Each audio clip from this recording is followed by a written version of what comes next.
broad strides and bright stars through the perilous fight. Oh, the ramparts we walked were so gallantly streaming, and the rockets regular amongst birds singing out, yeah, through the night that our flag was still there. Oh, say, does that star-spangled banner yet wave?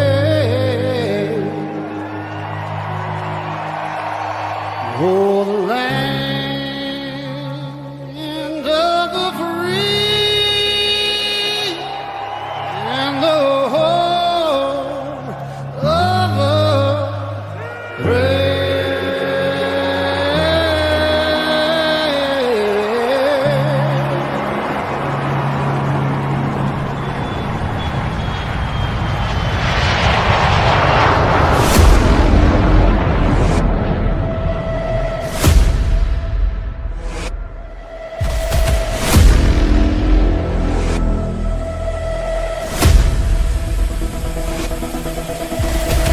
Welcome to Inside the Gamecocks, the morning show, presented by the West Law Firm and Resto Pros of the Midlands, part of the Chief Sports Network, and proud partners of On3, Go Gamecocks. He'll be fine on the mountain.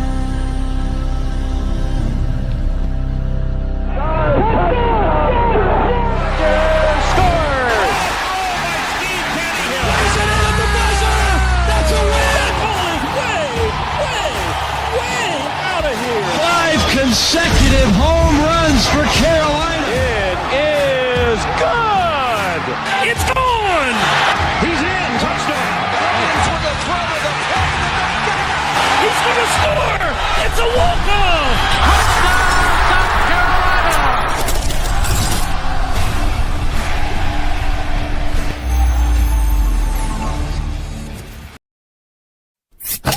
Well, I have a microphone and you don't. So you will listen to every damn word I have to say. Papa Top again.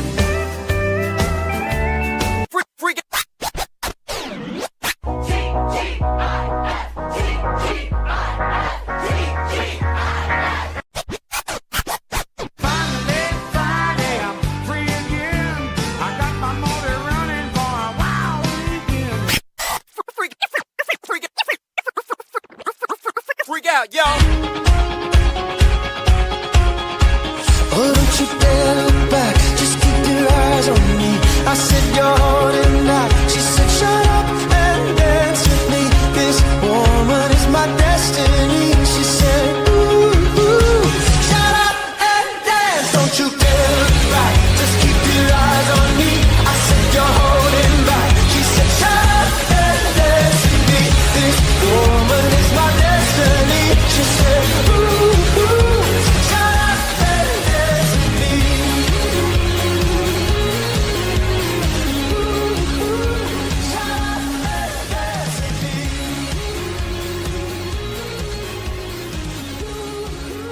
Oh, it is finally Friday, and it's a good one because the Gamecocks are practicing. Greetings and good morning. Welcome aboard and welcome home inside the Gamecocks, the morning show presented by our friends at Resto Pros who were busy in Columbia and, as always, there when you need them. Yesterday was a tough day from a weather standpoint. We actually had an emergency phone call, and I had to make an emergency phone call, and they showed up, and they got it all cleared up. Thanks to Resto Pros. There when you need them, Resto Pros Midlands SC. And our buddies at the West Law Firm. Visit westlawfirmsc.com as well. Over 80 years doing business in this great state and helping people in this wonderful state. They are the best of the best. I tell you what, Phil, go ahead and leave the it's the first day of practice, and we've got Phil Steele in today. We've got Raphael Esparza in today. Jack's going to join us after he walks off the practice field. He'll be here in the 11 o'clock hour. We got Matt in. So if anybody has questions, comments, or concerns without vulgar language or firing off shots at the people that work hard to host these programs every day, we'll answer them. If you want to do that, we'll kick you out. But anyways, good morning, King of Late Night, Matt Anderson. What's up, brother? Man, finally Friday, finally football season. It feels like it's here. We had an NFL game last night.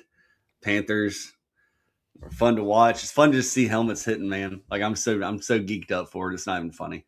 I know. Jalen Brooks looked really good last night. Carson Beck looked pretty good as well for the Cardinals. Obviously, the Panthers, they 2 games 3 years ago. They won 5 2 years ago. They won 8 last year. Do they win 11 this year or 12 under Dave Canales? I guess maybe we'll see if the numbers continue to trend that way. But first, we've got a Gamecock report presented by Gamecock Traditions. What's going on in Gamecock country? It's the Gamecock Report presented by Gamecock Traditions on the morning show. Visit GamecockTraditions.com or in Lexington and get your gear and apparel today.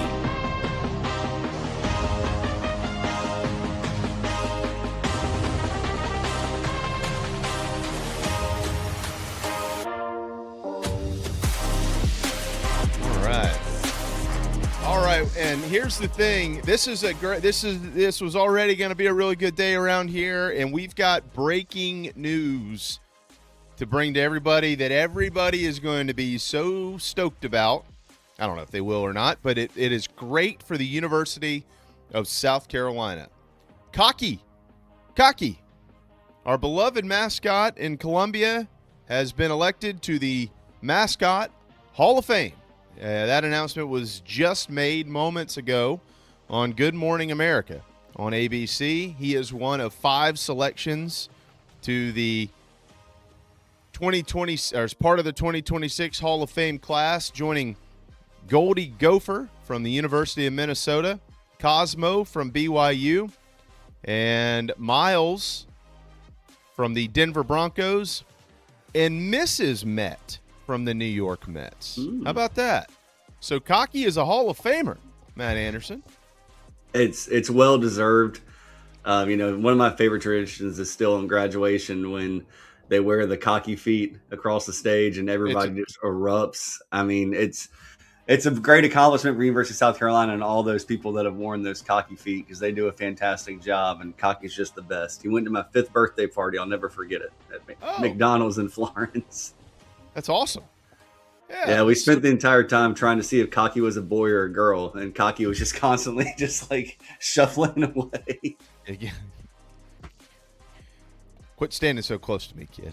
Yeah, exactly. You little freak.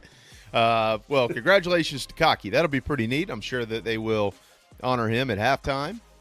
Maybe he'll have a Hall of Fame jersey to wear this year in Columbia. But that's pretty cool, man. Pretty Gold cool. jersey? Gold jacket, green jacket. Who gives a... how about hoops? They're on the floor tomorrow. Yep. I know you're excited about this. And guess what? You can watch this on Flow Sports. Did you know that? I've already purchased it. I will be watching it, and I'll be looking forward to it. Yeah, Flow Sports, 4 o'clock tip tomorrow, Baja Mar in the Bahamas. Victoria, Canada is the opponent. And then on Monday at 4 o'clock, they'll take on the Bahamas national team. So our first crack at the new club for Lamont Paris. You know who really lost out on this whole deal? You tell me. Well, that would be football SID Michael Debates. Because Debates was the SID for basketball, and then Fink hung it up. He got promoted, which generally is a good thing, but he got promoted about a month before he got to take a free vacation to the Bahamas. You know what, though, man? Like, those trips, I mean, it's a lot of work for the SIDs when they're down there, too. It's not just laying in the sand. He might actually just enjoy spending some time in Columbia and being with the family. Yeah. I mean, I don't know. I'm pretty sure I'd rather go to the Bahamas than be stuck there for football practice in August. You know, especially the beginning of football practice. You're just in shells and helmets and this like that. Keeping the media at bay, all that. Poor debates. Anyways, yeah. So if you want to watch them, again, you subscribe to Flow Sports, and you can check them out tomorrow at 4:00. I know we're all excited to see that. Next Wednesday, if you're going to be in Columbia, you can check out women's soccer. That's the home opener, the old Cox versus Beavers matchup. Nothing. No. Yeah. I won't be there, but You're I'll be looking forward to the box score. I was just trying to get people going on a Friday morning, you know. I was responding to somebody on the Big Spur. I'm sorry. Oh. I was pulling a JC. Yeah. Stay away from that till noon. Yeah. You've got exhibitions next week as well for men's soccer. Mercer and Wofford. Those are rebuilt clubs as well for Tony Annan.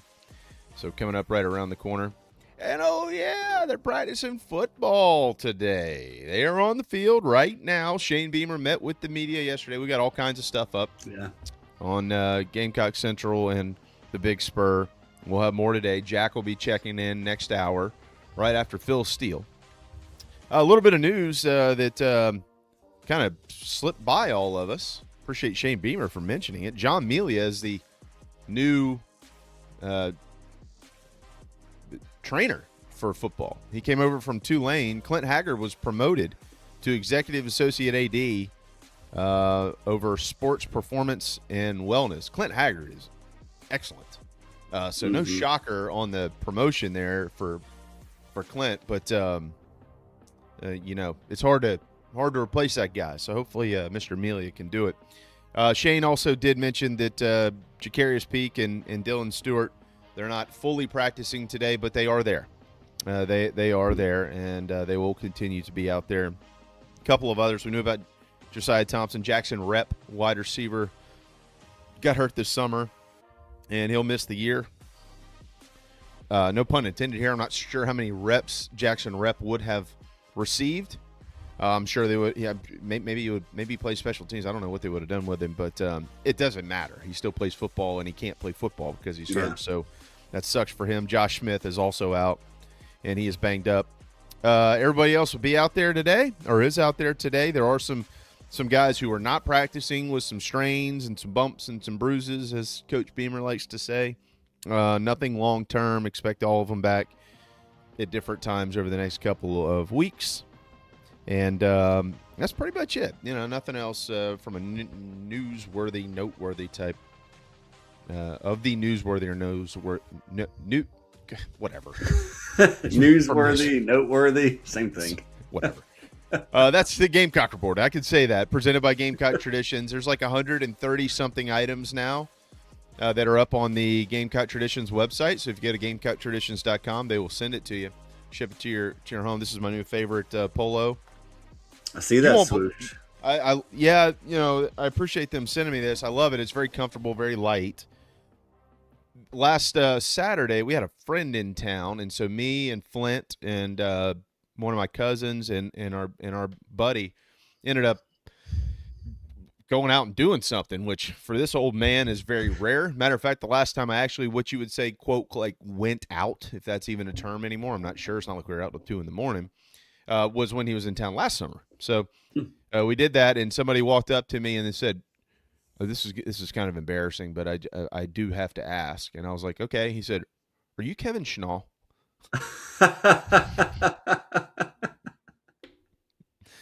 I was like, yeah, you know, as a matter of fact, I am taking a little time. Oh, no. I said, absolutely not. I don't believe Kevin I can Schnall. see some resemblance there. I get it. Yes.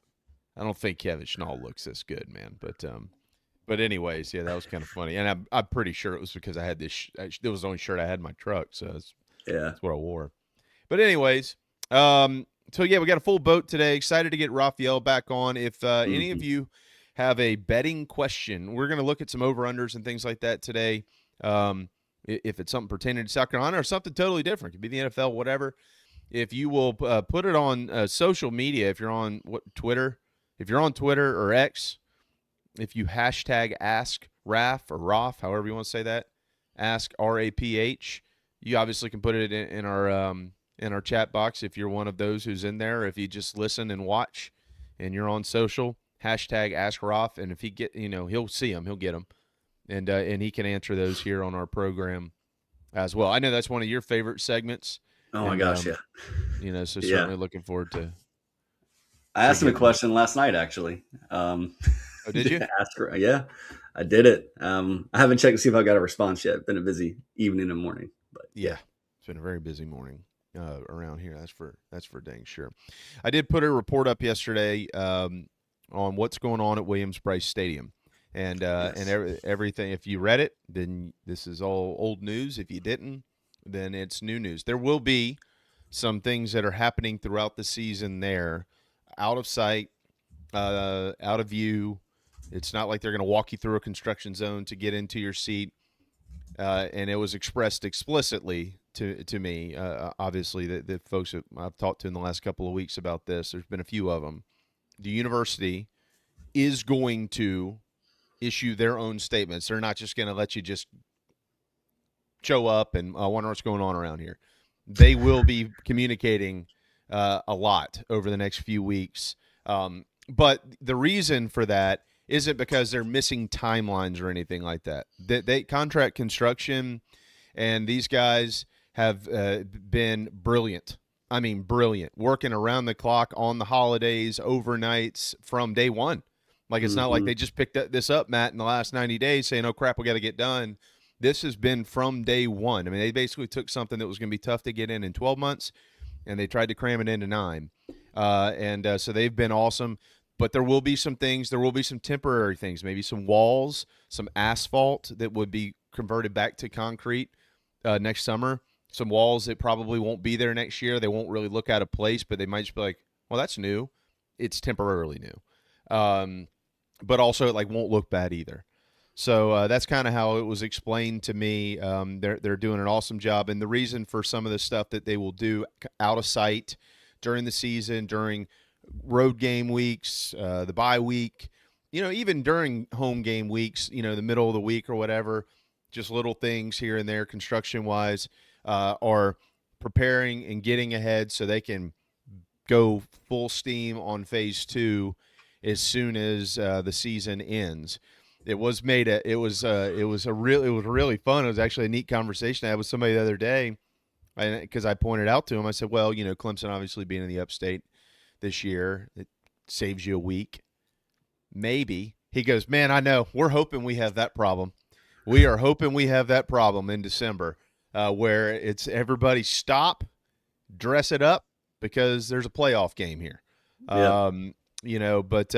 So we'll see. But put that up. And then also it was made clear to me what was going on over at the National Guard Armory Field, the old proving grounds. That space is leased by Campus Rec, club, soccer, lacrosse, all those type things. And they're renovating that field, putting some bathrooms out there, putting irrigation in, putting a new surface down.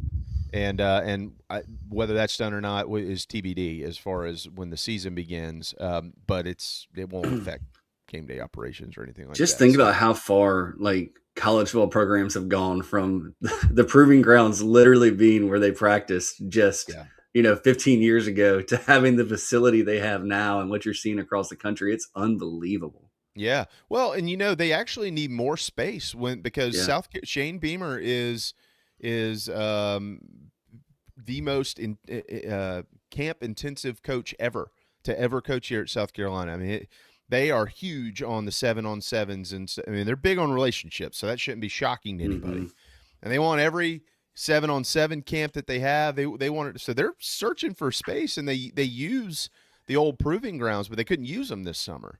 So they're actually having to find other places to just kind of shove games and stuff like that. Well, they were doing 7-on-7 stuff and O-line, D-line, in Gamecock Park and over at the Strom Fields this year. Yeah. They need the space badly. Well, you were out there. You saw it, know? Yeah. I mean, you need all that space back to be able to get 2 or 3 different kind of quote unquote games going over there. It was just so hard to get the players back and forth. I mean, it still isn't perfect, but yeah, they need more space for sure. It is 10:17. We need to step aside. Mr. Esparza is going to be in here in just a moment. Phil Steele will lead off hour number 2 at 11 o'clock. We'll talk to him about the Gamecocks and the rest of the SEC. We might even mention that team in the upstate and a couple of other things as well. And then old Black Jack Veltri is going to jump in the middle of the second hour as well. He is on the practice field right now, and we'll get a fresh, clean update from his eyeballs. Hang tight. We welcome back our old friend, Raphael Esparza, when we return.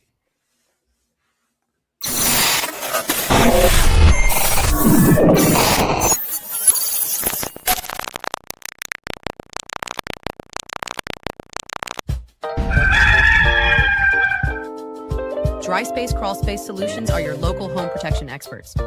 Crawl space encapsulation, sump pump and drain installs, humidity control, duct cleaning, basement waterproofing, concrete leveling, and French drains.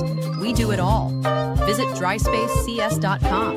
dryspacecs.com. Go Gamecocks.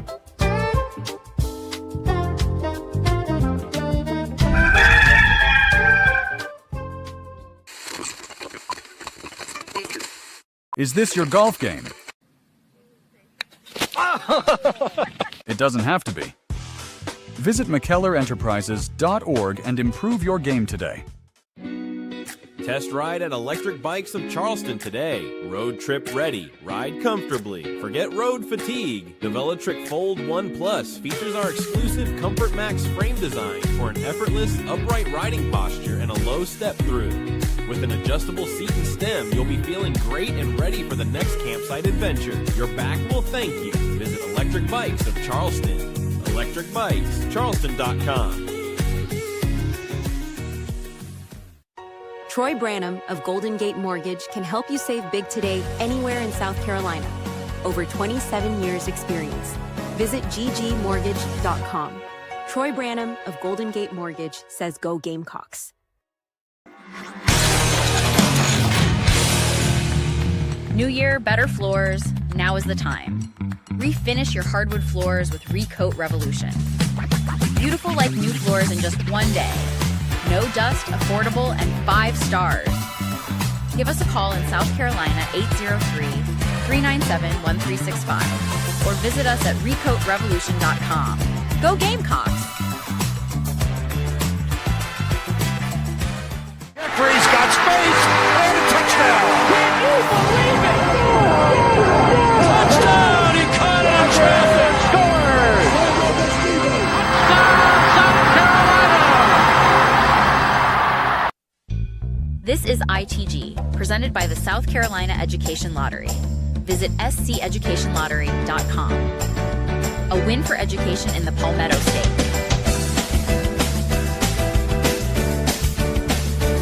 Your love lifting me higher than I've ever been lifted before. So keep it up, quench my desire, and I'll be at your side forevermore. You know your love keep on lifting me higher, higher and higher. I sing your love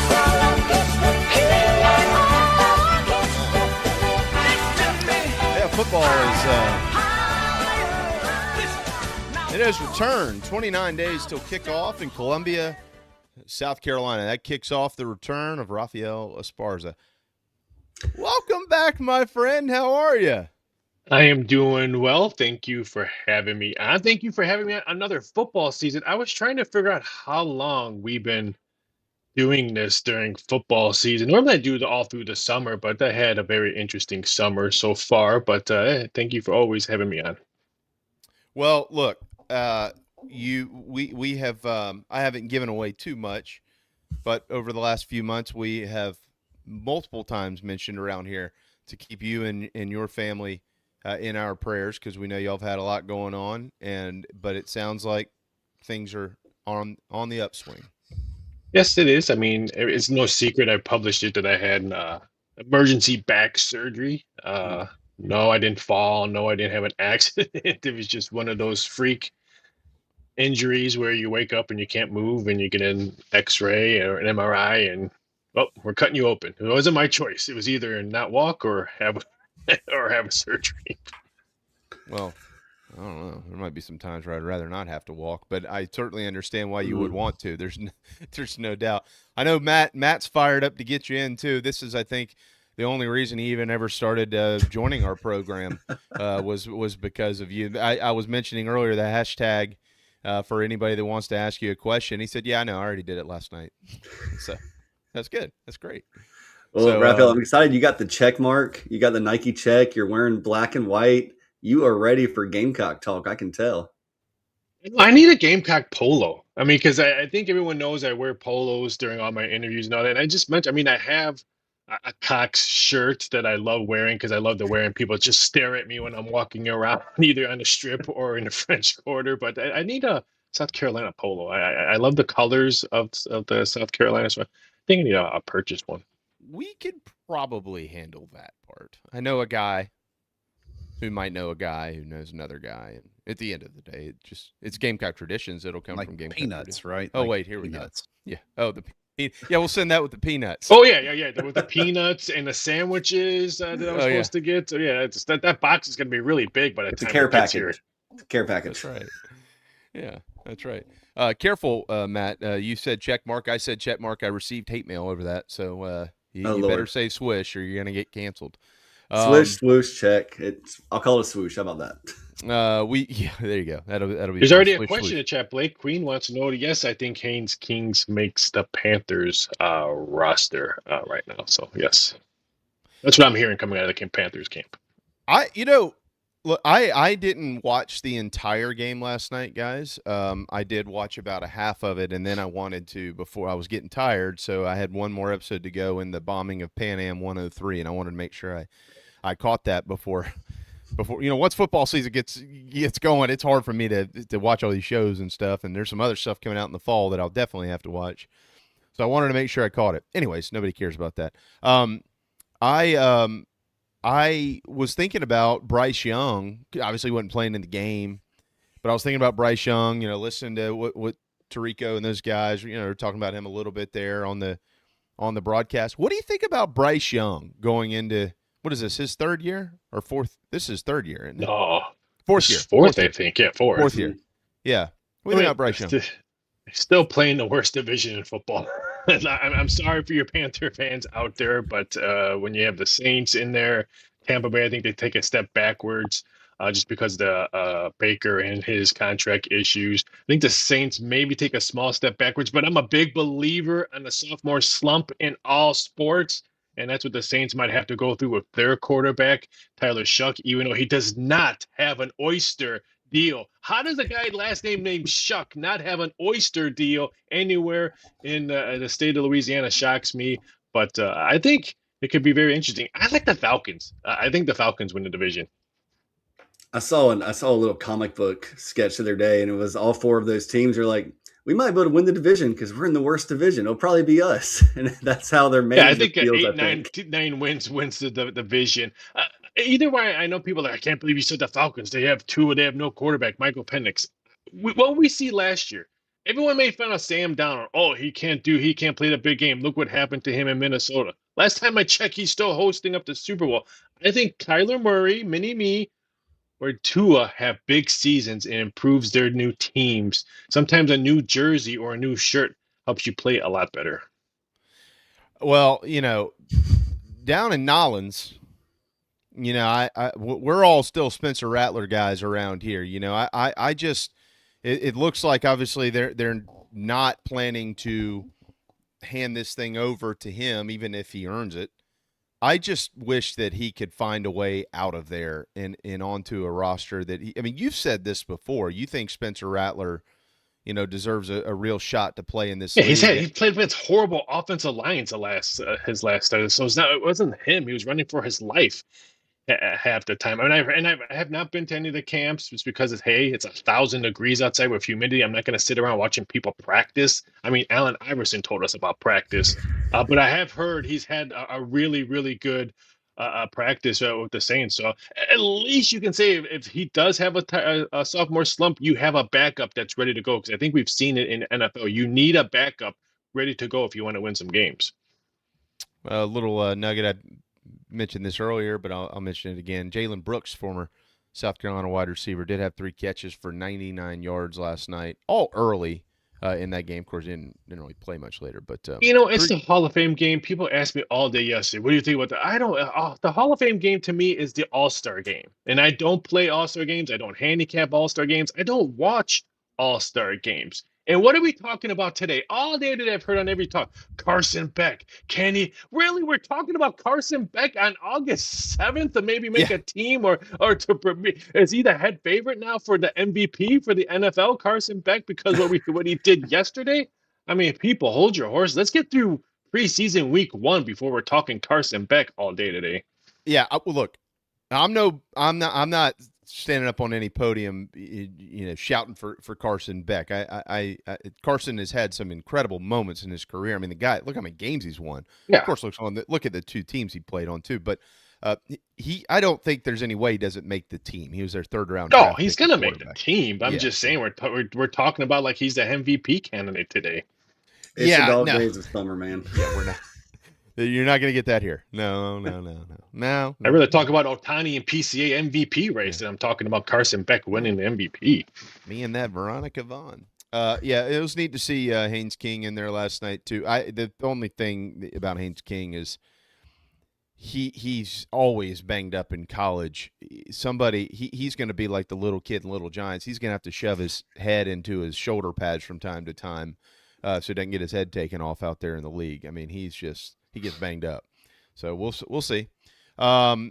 We got plenty more next week when it comes to preseason and things like that with the NFL. But let's slide to college football because they're all practicing, Raphael, and they're right around the corner.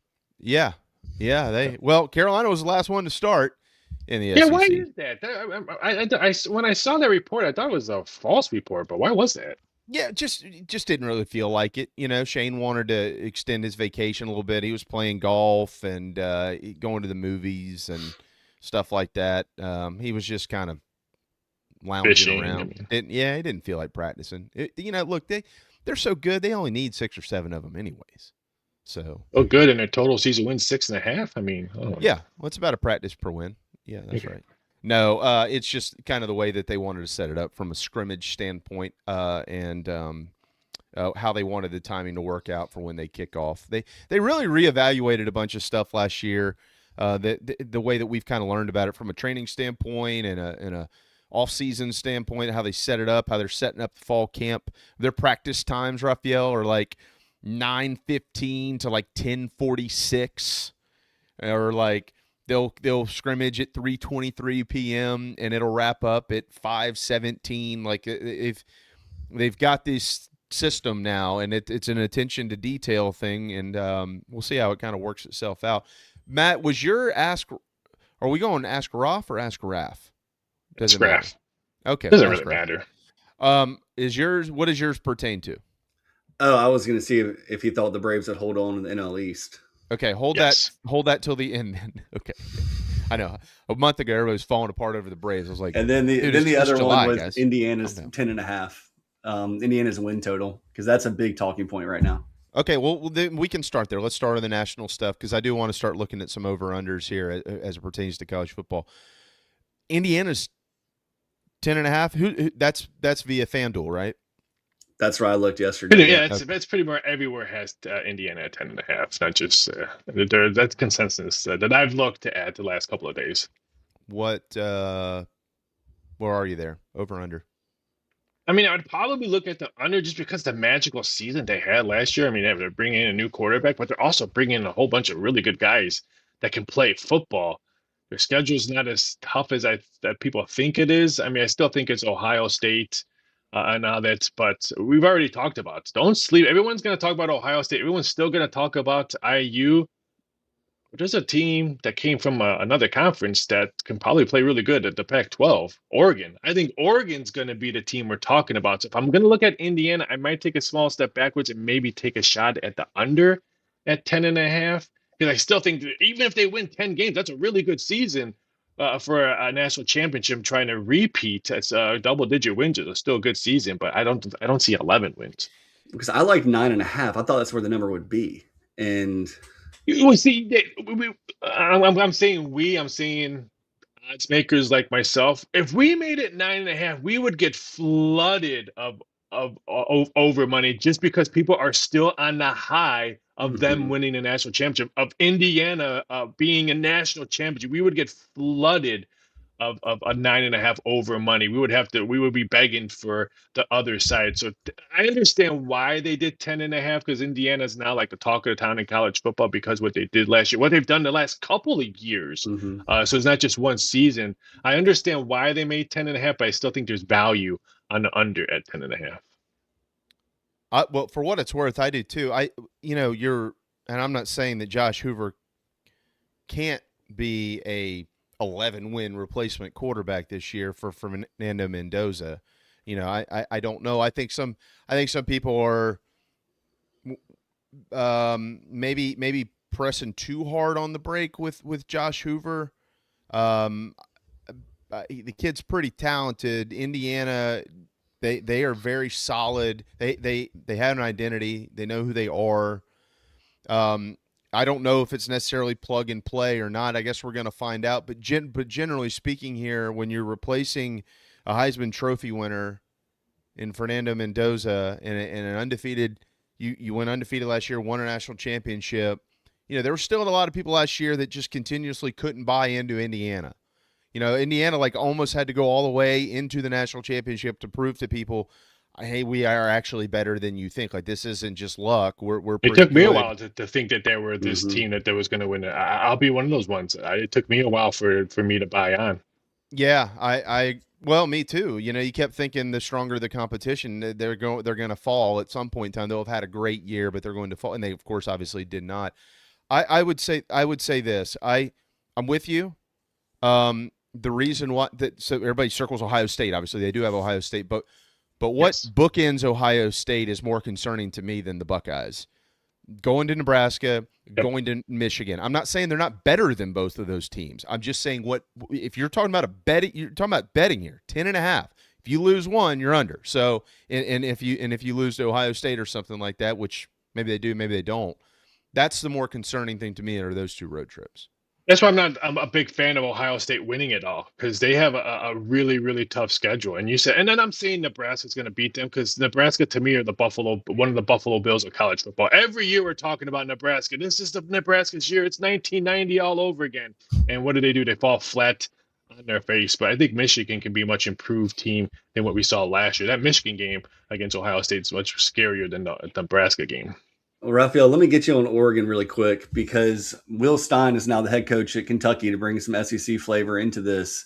Do you see Oregon's offense slowing down without Will Stein, who is a big deal, as he told everyone at SEC Media Days, which I loved, by the way?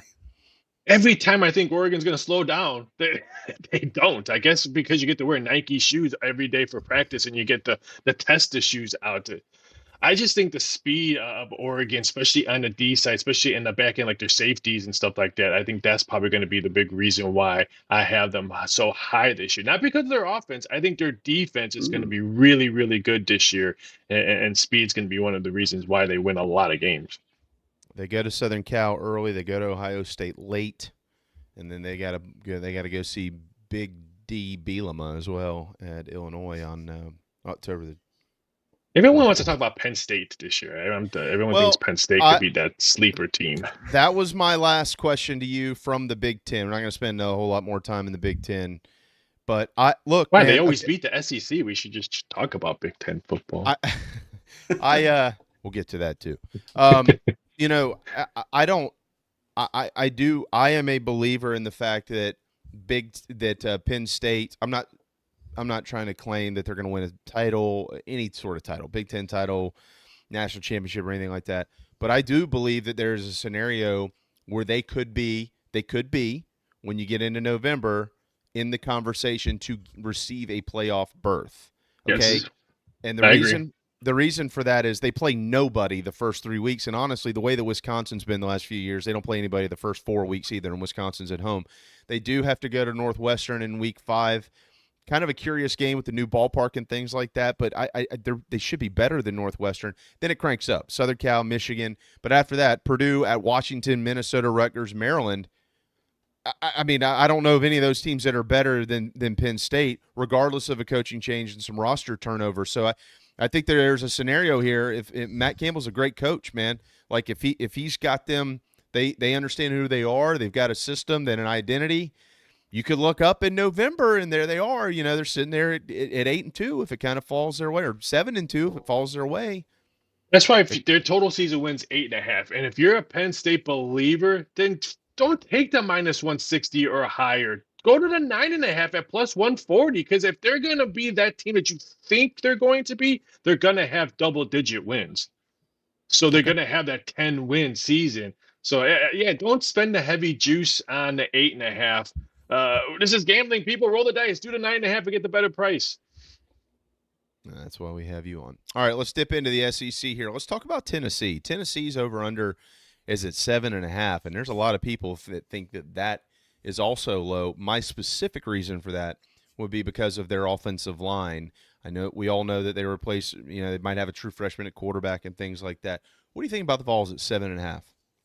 A very flat number. Some weeks I'll see a lot of over money come in, and the next week I see a lot of under money coming in. So I think it's the proper number. If you like Tennessee, I can see them 8, maybe that 9th win. But if you think they struggle on the offensive line, if they can't run the ball, then it would not shock me if they lose some games that they shouldn't lose. So perfect number. If I had to lean towards it, I would probably say the over, just because I do believe that offensive line is going to be much better than what we saw towards the end of last season. So I'm going to say sprinkle, as some of my shows I do, sprinkle some pizza money maybe on the over. Okay. Wonderful point there, by the way, in being able to run the football. I think everybody's focused on if they have if it's Faison Brandon, whoever the quarterback is, it's Josh Heupel's system, they're going to throw it up and down the field, et cetera, et cetera, et cetera. That is probably true. Like, it is a system that generally plugs and plays. But with a young quarterback in this league, you still have to be able to run the football. In Tennessee, that's going to be that's the key to being able to throw it like that. So I think people don't understand. I mean, yes, you have a great quarterback, and this is in the NFL too. But sometimes the quarterback have really good years because they can run the ball. Mm-hmm. Mm-hmm. Another team back on the South Carolina schedule, and also at 7.5 in the over/under department, are the Florida Gators, who have replaced their coach yet again down in the swamp. I don't know if anybody really knows what to think right now about Florida. What do you think about Florida? You named it. Even though I love the head coach, because why? He's came from the best football team in the state of Louisiana. No, it's not LSU. No, it's not the Saints. It's not the Raging Cajuns. It's not the Warhawks. It's Tulane. So he's a Tulane former head coach. But I can't buy. I don't care if he's over there. I need at least 1 or 2 seasons to believe anything I see out of Florida. I love the under. Public loves the under. It's anywhere between -150 to -160, depending on where you're looking at numbers. So that under at 7.5, that people just don't see 8 wins coming out of the swamp. Yeah, I just yanked their schedule here. I'm looking at it too, and it's this isn't 5 years ago, 10 years ago, But or any other look at their time. schedule last couple of years. You're like, oh, here's a W, here's a W, and they don't get the W.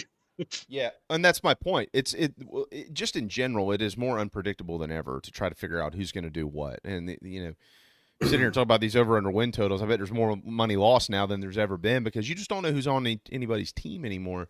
But if you look at this, how many, Matt? You're looking at the schedule. How many? I can't find 8 wins. I mean, like that you would feel comfortable saying, right? Like, I could find. Yeah, I mean, wins. I mean, I'm just saying. That's a very sneaky road trip against Auburn in week 3 after playing 2 cupcakes. 100%. And yeah, I mean, then you follow that up with Ole Miss. Ole Miss is still going to be good. Missouri road trip, that's a tough one. South Carolina, we'll see. at Texas, then Georgia. I mean, if you can find 8 there, show them to me because I can't. Oklahoma at Kentucky. Yeah. Kentucky's done nothing but give them problems for the last, 7 years? 8 years? Now, I think Summerall is going to do good there. He needs probably 2-3 seasons. I hope they give it to him. But I think he'll turn the program around. I just don't see him turning it around this year. Well, you mentioned the best team in the state of Louisiana. How about we talk about LSU? They've got the Tigers at the 8.5 mark, over under 8.5 wins. I will speak for any and every LSU fan that is either alive or dead. If they win less than 8 games this year, there's going to be major problems down there. How about this announcement the other day? Oh, private equity. Oh, we're not doing private equity. Well, yeah, you are. No, you're not. No, we're not. We're not doing that. Nobody knows what the hell's going on down there. All they know is they spent like $200 million, and nobody knows where to get the money from to be able to pay all those bills. Yeah. There's a lot of sports shows around the state of Louisiana. It's just LSU lovers. And I've heard this 3 times. We cannot have you on the show because we need to talk positive about LSU, not negative. I'm like, okay, thank you. I thank you I appreciate the honesty. But here's another one. It's hard for me to find a 9th win for LSU. I think Ole Miss is going to do everything and anything, lie, cheat, steal to try to get a W against LSU. Yeah. They have so many new faces that are wearing the purple and gold. It's going to take some time to gel. I think that's what's going to be the biggest issue is just so many new faces trying to run their program. It's going to take some time. I wish they had 4 or 5 McNeese states on their schedule. So then maybe I will look at the over. But I think it's just going to take some time to gel. They got some losses. I think they're going to be bad losses in them. I don't see 9 wins. I see them having 8. Okay, 8-4. Do you look at this is? I've got this down. They are 9.5-point favorites against Clemson. I swear they were 10.5. Yeah, they were double. We opened them up at double digits. So the money's coming in on the Clemson Tigers here. What do you think about that 9.5? The total. I thought the number was a tad high.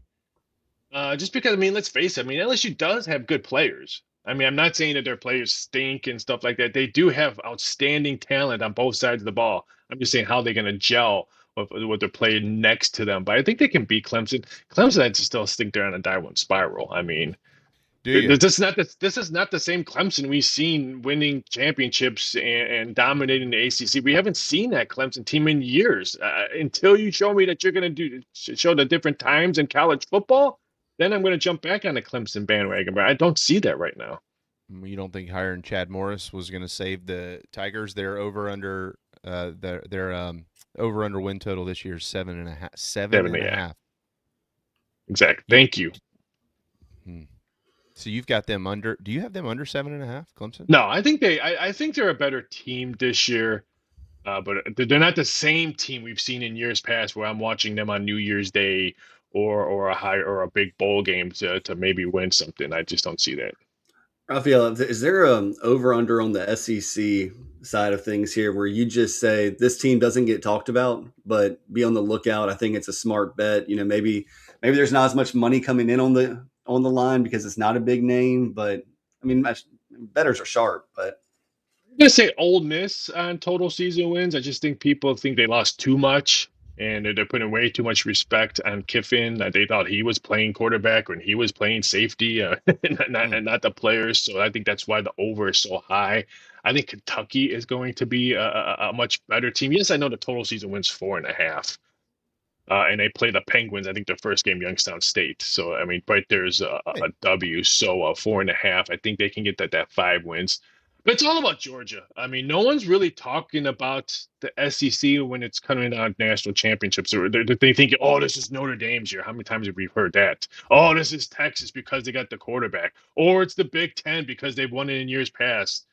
But no one's really talking about Georgia and the SEC that maybe win. I think it's Georgia. I mean, everyone loves the over at 9.5. Hey, sportsbooks, move it to 10.5 and get some money. Every book I've talked to says they're heavy on the over. Well, then move it to 10.5 and get some under money right away. You can move it back to 9.5. Once you move it, doesn't mean you have to stay there.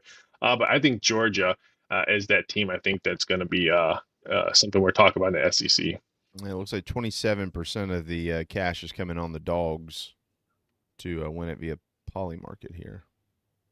Yeah, well, that's in Phil Steele's coming up here in just a little bit. He's got Georgia and Texas in the SEC championship game. Shocker, that's where the most money is. But shockingly enough, behind that is 11%. There you go. 11% is 11% of the money on Polymarket has come in on. You ready? LSU. One thing about these prediction markets, they're very public betting. I mean, because not that many people have it. So if you're having it, a lot of these sports bettors are using it as a big outcome or big source, so they can use that. So hey, I'm getting a better number, let's say on LSU, because not that many people are signed up, not that many people are using it like the DraftKings and FanDuel. So you're getting better numbers. So just use them as another source. Yes, you could sign up, get a better number, but just use them for a better source, especially for games. I've seen in some baseball games where they're 20, 25 cents different than DraftKings, FanDuel, and all of them. So just use them as another, as we say it, out, not just say, oh, they're golden.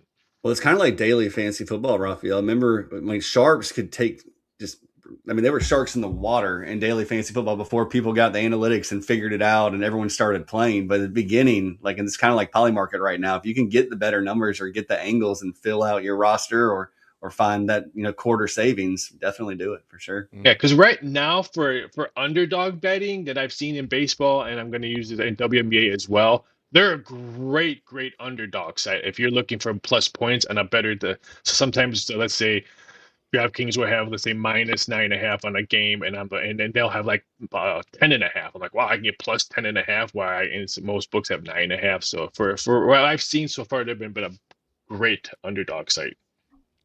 We'll hold all the Carolina stuff a little bit down the road. We're going to continue to learn a little bit more about this team over the next week or two, and then we'll get Raphael's thoughts on that and see what the markets are doing with the Gamecocks as well. All right, got to let you run. Give me a best bet for the weekend. Best bet for the weekend from Ask Raph here. There's some really good stuff on there. I'm going to say I'm going to be a homer. Okay. The Chicago Cubs are one of the hottest teams right now. How they won yesterday with PCA stealing third base and then stealing pretty much home to win the game. Now they travel to Kansas City. Take the Chicago Cubs to win the weekend series over Kansas City. It's a really soft number at minus 165. I know that juice is pretty high. But every time I always say, sometimes the juice is worth the squeeze. Take the Cubs on the weekend series over the Royals. Take the Cubs in the weekend series over the Royals. All right, trivia question for you. Do you know what movie Pete Crow Armstrong's mom, what baseball movie Pete Crow Armstrong's mom acted in? The greatest baseball movie of all time, Rookie of the Year? Close. Same era. Oh, Little Big League. Little Big League. Oh, she was Billy Haywood's mom, really? Jenny Haywood. Yeah. Really? That is Pete. I did not know Pete that. Armstrong's mom. Yeah. That was a Monty Lee nugget. He passed that along to me and one day, just like in passing. I was like, "How'd you know that?" He was like, "I know everything about baseball." Huh? Well, for your Braves question, they're the team that I think can beat the Dodgers in the playoffs. Wow. Yeah, the Braves are going to win the World Series. Yeah, they're going. And I'm a Cubs fan, and I can't say Chicago, but I think it's the Braves. Yeah, they're going to win the World Series. It is just a pleasure to have you back on. This has got the juices flowing for football season, all of football season, including the NFL, which we'll talk plenty of that with you down the road as well. But glad to see you. Glad to see you healthy, and you certainly make us better around here, my friend. Thank you very much. Take it easy, guys. Have a great weekend. Thanks. Yeah, man, you too. There you go. Ask Raph on Twitter, hashtag Ask Raph. All right, we got to squeeze a quick timeout. So let's squeeze the quick timeout. We'll come back. We'll let Matt wrap us up here in hour number 1. Phil Steele will lead off hour number 2. If you own a home, don't wait on these home safety tips. Flush your water heater, clean your dryer vent, and inspect your roof annually. Don't forget to check washer hoses and caulk in wet areas. Visit RestoProsMidlandsSC.com. A really common fear in a workman's compensation case is what's going to happen to my job if I report this injury? And my answer to that is you still need to report your injury. I'm dealing directly with the insurance company, and the insurance company is going to treat you like a file number. So let me make sure that doesn't happen to you. Let me get involved in your workman's compensation case.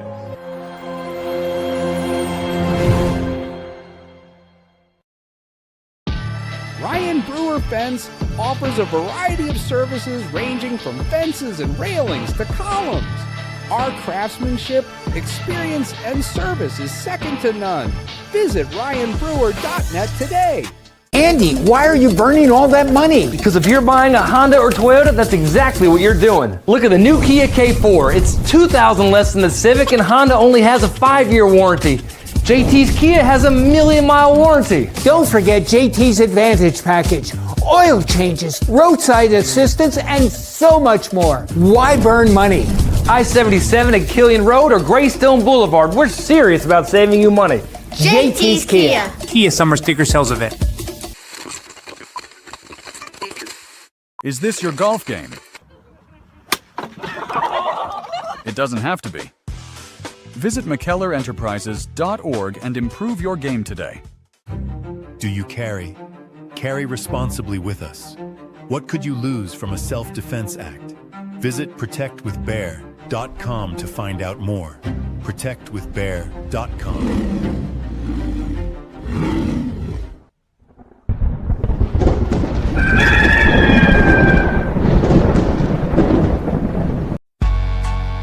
South Carolina football.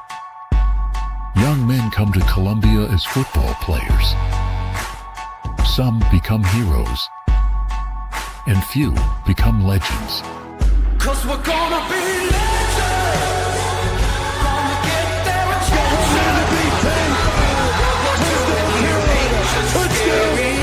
it's about to be legendary. Yeah, we're gonna be legends. Gonna teach them all a lesson. Got this feeling in our souls we carry. It's about to be legendary.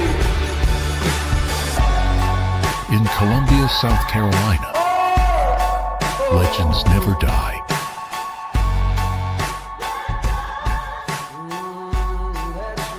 Yeah, it's Friday, August 7th, and it is jam-packed. Final few minutes of hour one, the king of late night, Matt Anderson. Are you staying for hour two, or are you dipping? I'm planning on it if you'll have me. As long as you want. We got Uncle Phil coming up, Uncle Phil Steele. I feel like he's everybody's favorite uncle. You know what I mean? Like if he walked in, it's like, hey, Uncle Phil. He's like, hey, let me tell you about the return rate of the offensive line of Wyoming. I mean, there's a lot of good Uncle Phils out there, though. I mean, we go back to Fresh Prince, but I'll take Phil Steele as my uncle any day. Yeah, me too, man. He'd be, uncles are supposed to just sit there and just dish out all sorts of knowledge. Who has more knowledge than Phil Steele? You know? Nobody. And have fun. Like I'm a fun uncle to all of, they're not really my nieces and nephews. They're more like my cousins, but I am basically their uncle. I'm always the one having fun, and everybody tells me that we're breaking the rules. I feel like that would be Uncle Phil Steele. Let's tell him that when he gets on. You're like everybody's favorite uncle. I think he would appreciate that. I mean, the amount of work that goes into his magazine is it's insane. I mean, Yeah. when I say it's my Bible, like, I have it right here beside me all day, every day. And my brother bought it. He was like, hey, man, I've read it. Like, do you have one of these? I was like, dude, I got the digital version. I got the print version. I've had it for months, man. Yeah, me too. I got it before it came out and went through pretty much every part of it that I wanted to in about a week, which was awesome. All right, if you missed the breaking news at the top that we had in the Gamecock report, it's a big day for Cocky. He is a brand new member of the National Mascot Hall of Fame. So when you see your favorite bird walking around campus here in less than a month for South Carolina football, make sure to tell Cocky congratulations. That's big time stuff. Somebody earlier asked if we had seen the comments from Kiffin on Bryles. We did. We talked about that yesterday for a while, but kind of tied it into some things that that pertain to this offense. So certainly did. And if I missed anything else, I apologize. Just keep typing it in there. Somebody at some point in time will remind me to take a peek at the chat box. How about that? It's 10:57. We'll get to the break because we don't want to be late for Uncle Phil. You don't want to do that. Got my magazine here. Got the questions ready. Hour 2 is jam-packed. Phil Steele joining us here. 29 days until the Gamecocks kick off. And then Blackjack Veltri, old Blackjack Veltri, he's been on the practice fields this morning with Carolina football, and he'll join us coming up in the second half of hour number 2 as well. And JC and Mad Dog, our Phil, they'll be here as well. Matt's going to stick around, so it's going to be a lot of fun. Hang tight. We'll be right back. Gamecock Traditions is your Nike superstore and your home for anything and everything with a South Carolina logo. Visit us in the Midlands and order online at GamecockTraditions.com. Go Gamecocks! The State Farm Personal Price Plan helps you create an affordable price just for you. Contact local agent Gary Patterson for your personal price plan today. Walk me through the toughest case or situation we've had to handle without names or locations. Just what was the toughest situation? The hardest one was there was an individual that defended themselves in their home, and they're still criminally charged. And there was evidence that they were, being sought after for something that they weren't technically involved in. And they're being charged criminally because they defended themselves inside of their own home for doing what was right and what we believe at Right to Bear to be a human right. TheBigSpur.com, now part of On3. Join for just $1 today. When you buy and sell your sports and fitness gear at Play It Again Sports, you support a local business.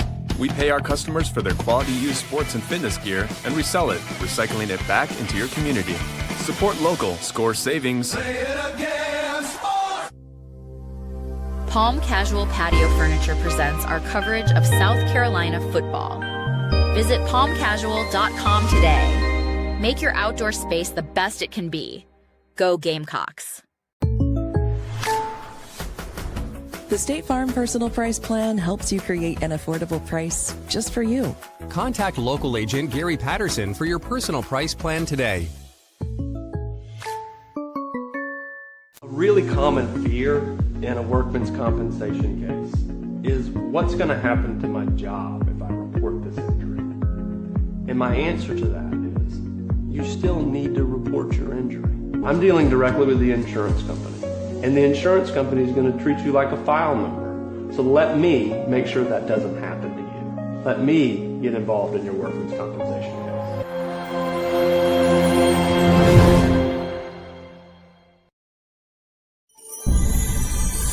Coffee, weekday mornings with JC Sherbert. Watch or listen on the Chief Sports app, the Chief Sports YouTube page, and available on Apple and Spotify.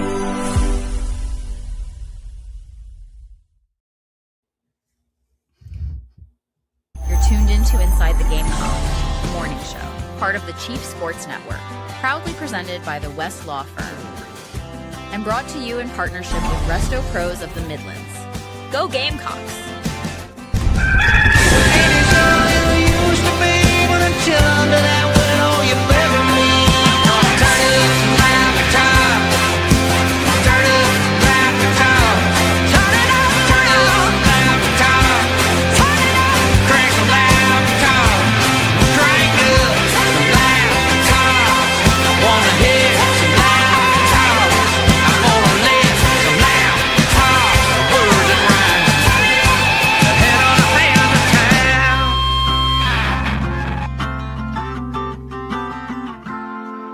Hour 2, the morning show. Welcome back. Presented by our friends at Resto Pros, who are there when you need them. Resto Pros of the Midlands. Resto Pros Midlands SC.com. And football season presented by Palm Casual. PalmCasual.com. It is the finest, most comfortable outdoor furniture you can find. And many of you probably were relaxed in your Palm Casual, or still are relaxing in your Palm Casual outdoor furniture, trying to find a way to get through the 2026 version of Phil Steele's College Football Magazine. We've got We've got Phil Steele. We're happy to have you back, but I need to tell you something right off the top here. We've got a new nickname for you, okay?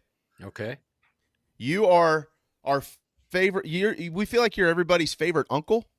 So you're Uncle Phil. You're college football's favorite uncle moving forward, at least around here. How's that sound? Well, I appreciate that. That's I'll take that one. That's a good one. Okay. Yeah, it just came to us. We weren't prepared for it. It just kind of right off the rip there. How are you, man? Oh, I am doing great. This is my fun time of the year. Magazine season, I'm working 80, 90 hours a week for 7 months putting this thing together. Football season, it's over 100 hours a week because I'm trying to keep track of every single game of every single team. Now I'm just working maybe 60, 70 hours a week doing 6, 7 radio shows a day, like being on vacation right now. That's fantastic. Well, you've got me, Jamie, and you got Matt Anderson, and we're going to pepper you for the next few minutes with all sorts of questions. Let's do some simple stuff here, though, for those that maybe have never purchased Phil Steele's college football preview. Where can they find the magazine? Well, I appreciate that. It's 376 pages. You get 2 full pages on all 138 teams, like getting 138 media guides rolled into one. Now, it's only available at Barnes & Noble or Books A Million. So if you're out driving around, Barnes & Noble, Books A Million, the only 2 places you can get it. Or you can go online to philsteele.com. Philsteele.com, I'm going to charge you a shipping charge, cost to ship things, but we do give you the digital magazine for free. We also have an FCS magazine with 2 full pages on every FCS team. That's digital only at philsteele.com. But if you're out driving around, Barnes & Noble, Books A Million, and it's a magazine you're going to use all season long. Oh, there's no question about that. I can't tell you how much of this information I've already used to help us do a lot of the programming we do around here. One of the things that, Matt, I bet you were about to ask this too, so I'll ask it for both of us because I know that you've mentioned it. And I want you to explain it. I read everything that you wrote about it, but I'd rather you explain the way you did it. You've had to make a lot of changes over the last few years to be able to issue this magazine to subscribers or whoever wants to buy it annually to get it correct, because you got the transfer portal and all these things that are new to college football. So what type of adjustments have you had to make in your evaluation process of all these teams and players to be able to keep up with everything? Yeah, it's been interesting these last 4 years since the portal affected. Now, this year you're going to notice a change in the magazine. I actually have a slash mark for the returning starters. So the first number is the overall starters returning. In other words, if you are a transfer and you were a full-time starter last year, transferred to a team, won the starting job in the spring, I'll count you as a returning starter. You had to win the job in the spring, and that's the main number. The second number is the guys actually returning from last year's squad. So as an example, on South Carolina, the offense, 9/4, the 9 would be, there's 9 guys that have been full-time starters starting this year. 4 of them were on last year's team. That's one of the changes we made. We added portal starts. There's the homegrown factor, experience chart. But I got to tell you guys, this year, without the second transfer portal window, oh my goodness, it was so much better in the magazine. Doing the magazine, I didn't have to rewrite 138 teams all in the month of May. And I would tell that to each of the coaches how great it was. And each coach, almost to a coach, said, you know what, Phil, we felt more like a team this spring because we could coach the players harder. We could list them third string. The team we took into the spring is the team we're going to take into the fall. And the players felt more together like a team. And I think we're going to see a better brand of football this year because of it.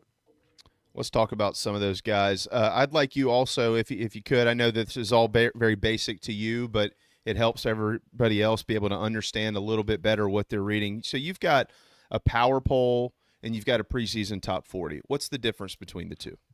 The power poll is the actual talent for the team. The preseason top 40 is where I rank them because of the schedule. As an example, let's use South Carolina. I think South Carolina is the 16th best team in the country. They're very talented. I've got a number 60 in the power poll. However, I rank them number 28 in my actual rankings, and that's because they have to play Alabama, Florida, Oklahoma, Clemson all on the road, play Georgia at home. They play a tough schedule, as all SEC teams do. So you'll see a team like Navy, which isn't as high on the power poll, ranked in my top 25 because they play a softer schedule. So the first one is just the overall talent on the team. The second one is where I think they'll rank after I factor in the schedule. Which is so interesting. Doesn't that bring up a curious question of, are we actually getting the best teams in this playoff at the end of the season every year, or are we just getting the highest ranked teams? Well, thank goodness that we're not going to have two group of 6 teams in the playoff again this year like we did last year. I mean, wouldn't Notre Dame have given both Oregon and Ole Miss a better game in week 1 than those two group of 6 teams did? Granted, let's go ahead and give the group of 6 one, but let's keep it to the top teams. So I think what we're going to have is we will have probably the best 11 get up there, hopefully, at the end of the year, but not having two group of 6 teams is going to be a big plus. We're going to absolutely talk about the rest of the SEC and things like that here in just a moment. But you mentioned the Gamecocks. You've got them 16th in the power poll and 28th, again, as you previously mentioned, in your preseason top 40. What about this team tells you that they are the 16th most talented or best team in the country right now? Well, there's a lot of things to like about South Carolina. First of all, I think Shane Beamer does his best work when the team's under the radar. You look at his first 2 years, very little expectations, got to 7-6, 8-5. Then they had a drop-off year in 2023. I thought expectations were a little bit higher that year. 2024, I had them on my most improved list. Coming off the 5-7 season, they went 9-4, nearly made the playoff. Probably should have made the playoff. I thought at the end of the regular season they could have been a playoff caliber team.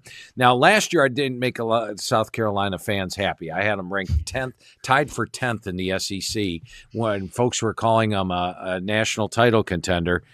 So I didn't have Gamecock fans very happy with me. But this year I got them back on my most improved list, number 10. I like quarterback Lenore Sellers being back. I think they'll have a better run game. They've got Matt Fuller, but you add in a Jabri Coleman, Christian Clark, Isaiah Augustov, Sam Dixon. You look at the receiving core, Nick Harbor had those 2 big games at the end of the year. Let's see if he lives up to the potential. Plus, when you look at they've probably got the best depth at receiver that they've had under Coach Beamer. Offensive line was super banged up last year. Fire their offensive line coach mid-year. This year, if they can finally stay healthy, I think we'll see that offensive line emerge. And defensively, when you look at the squad, when I talked to Coach Beamer, he said the defensive line reminds him of that 2024 squad. And one of the reasons I had South Carolina tied for 10th last year was I wasn't wild about the front 7 on defense. They lost almost everybody off that great defense, and I thought the defense was the key to South Carolina in 2024. And this year, they're a much more veteran defense. Defensive front, linebackers are more veteran, and even the secondary. Last year, they only had 4 senior starters. This year, you could have as many as 12. So I think it's a more experienced team. They go from number 75 on my experience chart to number 5. You like Lenore Sellers. You love Dylan Stewart, who's on the cover of my magazine in the East Coast version. So there's a lot to like about South Carolina this year. And like I said, Coach Beamer does his best work when nobody's expecting anything. Well, Phil, I got a question for you. This is Matt Anderson here.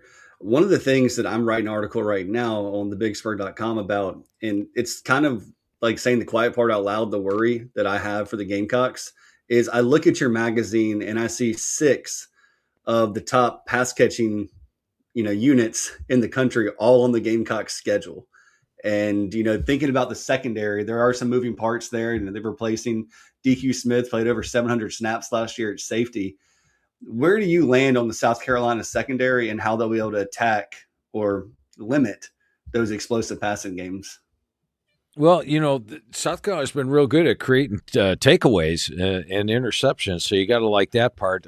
Peyton Williams is a guy at strong safety that I think he's going to have a solid year. Vakari Swain at cornerback, I think looks like an all-conference potential guy. Last year he was, of course, second-team SEC punt returner.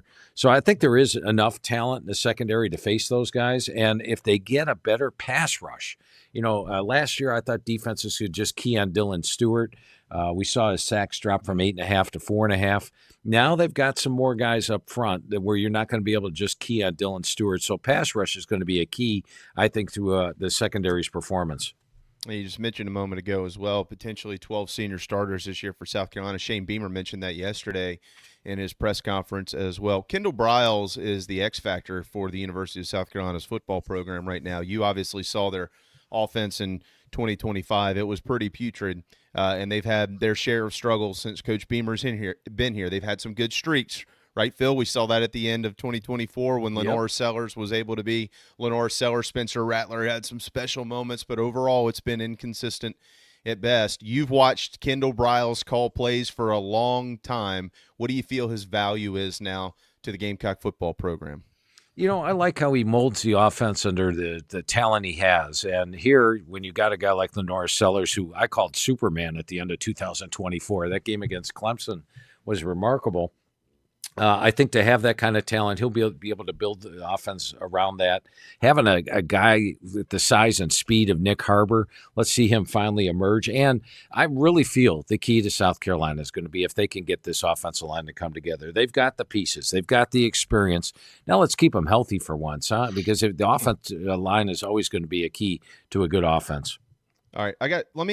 Matt, I want to squeeze in 2 quick schedule questions for him. One, is there an X Factor game that you kind of have circled and saying, hey, look, that's a game right there. If they win it, that could maybe indicate a special season for the Gamecocks. The other question, 2-parter, is there maybe a little bit of an off-the-radar game? Like most people circle it and say, well, that's a win, and you say, yeah, it should be, but watch out.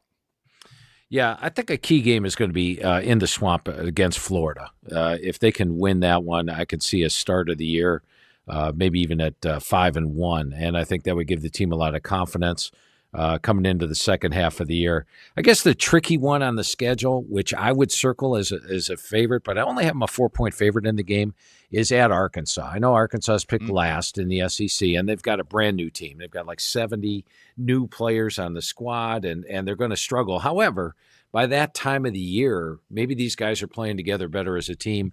Arkansas has been tough at home, and they've got some pieces there. So I think the Arkansas game would be the one that I've got them favored in, which I'm like, well, it could be tricky. But Florida, I think, is the key to the big season. Matt, you remember this moment. How many times have I mentioned Arkansas over the last few months? You don't know who the Hogs will be in Fayetteville in November. In Carolina, the last 6 trips they've gone to Fayetteville, they're just 2-4. And those 4 losses, they've given up an average of 42 points per game. I don't know what the mojo is down there, but it hasn't been great. All right, you've got Georgia. You've got Texas at the top of the league. Georgia, it's kind of like Georgia's going to be there until somebody knocks them off the podium. I mean, they could be playing like their 9th SEC title game in 10 years or something like that. The Longhorns, on the other hand, just a couple of years ago, Uncle Phil. Just a couple of years ago, there was a lot of questions about how'd they get a schedule that catered so well to them. They're new to the league, and this is kind of a breeze. That's not the case in 2026, is it? No, it isn't. They play the toughest schedule in the country, in my mind. And, you hit it on the head. When Texas and Oklahoma came in, Oklahoma got the roughest schedule, and Texas got the easiest. I don't know who the schedule maker was for that. But, okay, what I like about Georgia this year, first of all, they're number 4 on my homegrown list. And what is a homegrown team? The players that you have on your squad were recruited as freshmen. They've been developed around the team. You use the transfer portal, but you don't rely on the transfer portal. They're actually number 4 in the country. The teams they're behind, all service academy teams, which don't use the portal at all. So this is as homegrown a team as you got. I think if you're looking for a dark horse for the Heisman, I'm going to go with Gunnar Stockton. He's 20-1 odds right now. But Gunnar Stockton is a guy that plays well in big games. He's got a 16-2 ratio against ranked teams last year.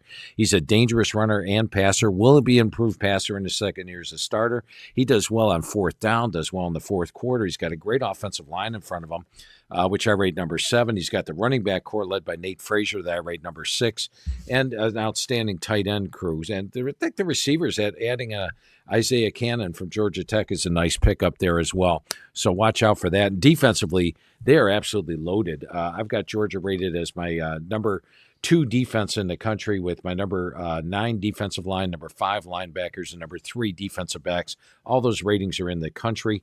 And also my number 5 special teams. So I think Georgia's a legitimate title contender. They just got to get over that doggone bye week. They've lost both times with the bye. If you have 3-4 weeks off and your opponent just played last week, that's a negative. That's not a positive having the bye in the playoffs. Only 1 team out of the 8 that have had the bye has won a playoff game. Georgia's lost twice. And with Texas, Arch Manning struggled at the start of last year. No doubt about it. But remember, his offensive line had one returning starter. The running back core, his top running back, had 597 yards last year. Well, this year, they had in a 1,000-yard rusher in Hollywood Smothers from NC State, a 1,000-yard rusher from Arizona State and Raleek Brown. The offensive line now is in my top 20. I'm on the Joe Moore Award Committee, so I spend a lot of time looking at offensive lines. The receiving core, they bring back Wingo and they bring back Mosley from last year, and then they add in a Cam Coleman. So I think Arch Manning is a much better supporting cast. And if you watch Manning last year, I thought he got better every single game as the season went on. He had a great bowl game. I look for him to look like everybody thought Arch Manning would last year. They've got Colin Simmons back at defensive end, Hero Canoe clogging the middle. And then how about adding Rasheem Biles, an All-American linebacker from Pitt? This is a complete team. Top 10 offense, top 10 defense. They're going to be a contender as well. Phil, one of the things that I love that you do is it's so in depth, but you have 4 preseason all SEC teams. And I'm not going to hem and haw about who was on it and who wasn't on it, because I trust your research more than anything in the world. Were there other Gamecock players that you considered for the preseason all SEC list? Oh, absolutely. It's the SEC, for crying out loud. So there are players all over the place, which you could, when you get to the 4th team, you're like, oh my goodness, I'm going to leave this guy off the list. So it's, I don't even know who made the list, who didn't make the list, to be honest with you right now, just off the top of my head. So I'm sure there are players that I did not put on there that I could easily have done so. I want to ask you about Alabama. I think there's some people that don't know what to think about the Tide. Phil, you've got them 3rd in the SEC to crank up the 3rd year under Kalen DeBoer. Why is that? Yeah, and, Alabama's picked 6 by the SEC media this year. When's that ever happened? And it's the first time they haven't been ranked in the top 20 or top 10 since 2005. Now, I understand that, because if you watched, if you're a casual fan, you watch them get blown out by Georgia, you watch them get blown out by Indiana. They couldn't run the ball in the postseason, and they lose Ty Simpson. There's nothing to like about Alabama. However, I look at Bama, and I like the overall talent they have. And Kalen DeBoer is an excellent coach. He's stepping into a remarkably tough situation. How do you replace a legend like Nick? So you'd have to win a national title every year for people to say, oh, okay, well, Kalen DeBoer is okay. But you look at the quarterback position, I like both Keelan Russell and Austin Mack. I don't care which one wins the job. I like them both, and they've got the depth if one of them, something happens to them. They will have a better run game this year with Daniel Hill, E.J. Kroll, Kevin Riley, A.K. Deere. The backfield's loaded. The offensive line will be stronger this year. Ryan Coleman-Williams had an off year last year. He had like 11 drops. He's got a chip on his shoulder. Defensively, I think they're bigger up front. They've got a remarkable secondary. Every guy's back from the secondary. They've got Caleb Woodson back at linebacker. And then when I look at the schedule this year, I've got them favored in 9 games, and I don't have an underdog in any. I got 3 toss-up games on the schedule. That would be home against Georgia. And remember, during the regular season, they beat Georgia on the road, at Tennessee and at LSU. So I think they're way under the radar, a chip on their shoulder for the team. And remember, this is a team that made it to the second round of the playoffs, but everybody's acting like they're a really bad team, picking them 6th in the SEC. It's a great point. It's a great point. I think that there is there's a good chance that when South Carolina and Alabama play on September the 26th, that game will be at night. We do know that at Bryant-Denny Stadium. Maybe if Carolina's playing really well and they were down there just a couple of years ago, had a chance to win that game, as you remember, late. Yep. That could. I'm not just saying that because you're on a South Carolina show. That's not my point. But my point is the Gamecocks, this will now be their 3rd straight year playing against Alabama. That could be a game to watch on the national radar. So we'll see. We'll see. You mentioned LSU. I can only imagine how many questions you've received on LSU over the last couple of months, if not really since Lane Kiffin was hired down in Baton Rouge. The Tigers check in tied for 7th with the Tennessee Volunteers in your Phil's 2026 forecast of the Southeastern Conference. Tell me about LSU. What do you think about them? Well, I love the talent that they brought in through the transfer portal. And if you go back to last year, you look at what Texas Tech did. They had the number 1 portal class, and all of a sudden Texas Tech went from middle of the road all of a sudden to one of the more dominant teams in college football last year. However, if you look at Texas Tech, they brought that portal class in on top of a team that I had rated number 5 on my experience chart. So they were an experienced team that was really aided by the portal. Well, LSU is only 93 on my experience chart. So this is a lightly experienced team. They've added 59 new players this year. and they've got to put them together all as a team. Now, Sam Leavitt didn't really participate in the spring much. He was out for the spring with a foot injury. Will he be back 100% healthy? If he's not wild about the backups, although Hussein Longstreet has no experience, but was a highly rated guy from USC. There's no doubting the talent LSU has, how quickly they come together as a team. They're playing a tough schedule. I mean, they play Ole Miss on the road. I don't know if you guys heard about that game. Ole Miss might be a little fired up for that. Then the next week they have to play Texas A&M. Texas A&M beat them in Baton Rouge last year, 49-25. They have to play at Auburn, home to Alabama, home to Texas, at Tennessee. And those are all teams that are more homegrown than LSU is. So I think they're going to be right up there by preseason top 10 in the AP poll, close to it this year. But I don't think they finished it that way this season. There's so many questions that I want to ask you. I mean, there's literally a storyline with every team in this league and so many others across the country. I know we don't. I wish we had you all day, but we don't. You brought up that LSU Ole Miss game. Which program do you think is better prepared to handle the atmosphere of that ball game? I'm going to go with Ole Miss. First of all, the atmosphere's at home, which you got to like. And, they've got a head coach in Pete Golding that took over and led them in the playoffs, and they did pretty good. He had a complete understanding of the Ole Miss roster, knew the players inside and out. They've got back a veteran quarterback in Trinidad Chambliss. They've got back an All-American running back in Kewan Lacey. You look at the offensive line, they've got Custis back, or Custis is there from Arkansas. They've got Townsend. They're loaded on the offensive line and defensively. 2 years ago, much like South Carolina, 2 years ago, Mississippi had a really good defensive front seven, and then a lot of those guys left. They weren't as good last year. Now they're back to that level again. Maybe in fact, Coach Golding said it was the deepest D line since he's been there, and so this is a dangerous Mississippi team, a more veteran team, and I like Ole Miss in that game. In fact, I've got Ole Miss a 10-point favorite. I think they're fired up in that one. Wow, that is fantastic. All right, Phil Steele is joining us. It's 11:23. What do we have? You a couple more minutes, right? Yeah, take it to the bottom of the hour. What the heck? Oh, man, I tell you what, I would do that in a heartbeat. We got a guest coming up at 11:30. But what the hell with that guy? We don't need him. Phil, I want to also ask you about Mississippi State. I really want to ask you about every team, as I mentioned, but Mississippi State comes to town with Kamario Taylor in week 3 in Columbia, South Carolina, and this is a program. I love Jeff Levy. I love listening to him talk about football. I think he fits that program perfectly, and this team is hungry. I'm pretty sure that the Bulldogs have not won a home game in 3 years. Now, this game isn't at home. It's in Williams-Brice Stadium, as we know. But what type of challenge will Mississippi State present this year when they come to play the Gamecocks? And then what type of challenge do they present to the rest of the SEC? They've got to break these streaks at some point in time. Yeah, they do. And I think when you look at them this year, they're a team that last year could easily have beaten Tennessee. They had that one locked up and then lost it in overtime. They could easily have beaten Texas. They had that one locked up and then lost it in overtime. And so they had a couple of games last year, and even the game against Florida, a 2-point loss. So they had their opportunities last year to have an even bigger year than 5-8. I think they do benefit from the bowl practices, and I'm excited about watching Kamario Taylor. This guy is looked great in the spring. He's 100% healthy. He's got the athleticism, one of the stronger arms out there, can put the ball wherever he needs to. They've got Fluff Bothwell back at running back. The receiving corps is upgraded, bringing in Anthony Evans from Georgia, Marquise Johnson from Missouri. The big question mark, though, is going to be the offensive line. So they've only got one starter back on the O-line. I think that's nice early in the year when you're taking on an inexperienced offensive line for South Carolina. Good advantage they have there.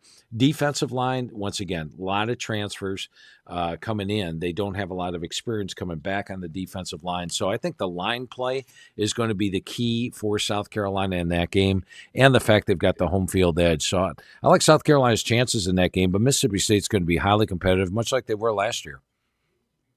All right, I'm going to hit you with a couple, one thing out of the ACC, maybe two.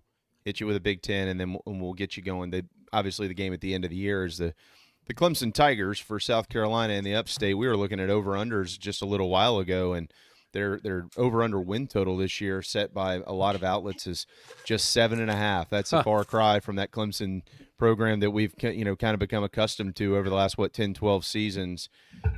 You've got Clemson checking in a tie for number 2 with SMU and with Louisville. Miami, of course, winning the ACC according to your magazine. What do you like? What do you not like about Clemson? Yeah, and I'm going over on that 7.5. That'd be one of my big plays this year if you told me to pick one. They're my number 7 surprise team in the country. Last year I don't think they got the quarterback play they expected out of Cade Klubnik. I do think whether it's Vizino or Tate Reynolds, they're going to have solid quarterback play. I like the receiving core. It should be one of the best in the country. T.J. Moore, Wesco, Tyler Brown. I run in the number 5 group, the offensive line. They've got 2 starters back, and Braden Jacobs is a guy that last year got injured and didn't play. He only had 4 starts last year, but he's back. He's NFL caliber. And the defense under Tom Allen didn't play to my expectation level last year. They gave up 357 yards per game, but they hit the portal hard. We always talk about that with Dabo Sweeney, don't we, hitting the portal hard? But he brought in 10 guys on defense to aid Allen. I think they're going to have that dominant Clemson defense again. I've got them an underdog home against Miami, but I've got them favored. I've got them a slight favorite over South Carolina, 3-point. Give them the 3-point home edge. I think the 2 teams are even up there. And even the LSU game, I think it is a game that they could surprise right out of the box. So jump on that. I know South Carolina fans don't want to hear this, but I would play that over 7.5. Oh, okay. All right. Well, if you're Lane Kiffin, that'd be a rough start, getting beat by Clemson at home down there with everything that's transpired. Who's the surprise team in the ACC? I'm going to go with NC State. They're a team that's never reached that 10-win level under Dave Dorn, but they've got a veteran quarterback in C.J. Bailey. They've got Duke Scott back at running back. The defense last year struggled at times. They were inexperienced, but I think it could be better. And then the schedule sets up really well. It's my number 76 schedule in the country. I've got them a slight dog at Vanderbilt and at Florida State. But all the other games fall into the winnable. They get Louisville at home. They do have to play North Carolina on the road, but who knows what North Carolina is going to have on the field this year. Virginia game's key right out of the box. If they can pull an upset over Virginia, I think NC State could get to a 10-win total. Big Ten, there's this rivalry going on. I don't know if you've heard about it. Who's better, the Big Ten versus the SEC? I think both can be true. The Big Ten, they've got a streak going here. They're national champions. The SEC, it's a pretty wide middle class. Does the Big Ten have a 4th straight national champion? It's possible. And, the amazing thing is if it's Oregon, it's the 4th different team to win a national title in 4 years. And I'm sort of amazed Dante Moore came back. He would have been the 2nd pick in the draft, for crying out loud. He's back. The defensive line's back. Now, they do have to play Ohio State on the road. They also have to play USC on the road during the season, but you can lose a game or 2 and still make the playoff. Once you make the playoff, you got a shot. I think Ohio State's got a legitimate shot, probably the best offense in the country. Talking Julian Sayin, 1,000-yard rusher, and Bo Jackson, best receiving core led by Jeremiah Smith. And I had their offensive line slightly above average last year. This year I rated the 2nd best offensive line in football. Question mark would be a linebacker. Also, their schedule. They have to play Texas, Iowa, Indiana, USC, Nebraska on the road. That's a tough road slate. And then Indiana. Kurt Cignetti will develop a top-notch quarterback. Go back to my first conversation with him at James Madison when they were just coming into the FBS. They lost a 2nd-team All-American quarterback who was Conference Player of the Year. They had 7 passes total coming back from the previous year. I said, Coach, you might struggle a little bit at quarterback. And he's like, Phil, I always have an all-conference quarterback. I'll have one this year. And they did. And guess what? He's got Josh Hoover to work with this year, who has 10,000 yards passing. Hoover will be one of the top quarterbacks in the country. They just got back 2 defensive linemen in Stephen Daly and Kellen Wyatt to help out a D-line. I have them favored in 11 games. I have them toss up in 1, and that is the Ohio State game, which they get at home. And then if you're looking for a sleeper, USC hosts both Oregon and Ohio State. Lincoln Riley said best defense in his 5 years. Jaden Mayav is back at quarterback, number 5 O-line. So they clearly have the potential. Yeah, you're hoping that every time we hear the word Congress and things like that, a new ruling, a judge, a court ruling, you're going, oh no, I got to rewrite the magazine again. let's get that thing through Congress so we got less changes like that. That's. I think we should just send you to Capitol Hill so you can explain to people why this is so troublesome for all of us for 12 months a year. All right, final question here. Notre Dame, that you've got them at number 1 in the power poll. You've got them at number 1 in the preseason top 40. I asked you if there could be a 4th straight national champion out of the Big Ten. You said it's possible. It's clearly possible that the SEC could present something there. We'll see about maybe Miami. But there's no question in your mind, it appears, that Notre Dame could win a national championship in 2026. Yeah, last year they held opponents to 95 yards per game below their average, and they got 9 starters back on defense. My number 5 defensive line, number 1 linebackers, number 1 secondary in the country. And I'm a defensive guy, so generally that might be enough for me to pick a team number 1. But I'm also on the Joe Moore Award Committee. I value offensive line play. They actually have 4 NFL caliber offensive linemen back from last year's offensive line. I rated the best offensive line in the country. Craig, Jagasaw, Knapp, Lambert, all those guys NFL caliber. They've got C.J. Carr, who wowed him at the Manning Passing Academy. He's currently the favorite to win the Heisman. Had a 24-6 ratio as a redshirt frosh. They have a schedule where they have to play at BYU and home to Miami. All their other games are a 2-touchdown favorite or more. Their motto, leave no doubt. I look for them to be highly successful. Now, the big question I have at Notre Dame, can they overcome that doggone bye week? Having that extra time off has not been a positive, but if they do, I think they have a great shot at winning it all. Yeah, where do you have their schedule ranked overall? 66th. Wow. It is, it's a schedule. They're going to be able to play a lot of backups this year. I think if you look for the team that's got the widest margin of victory at the end of the year, it's going to be Notre Dame.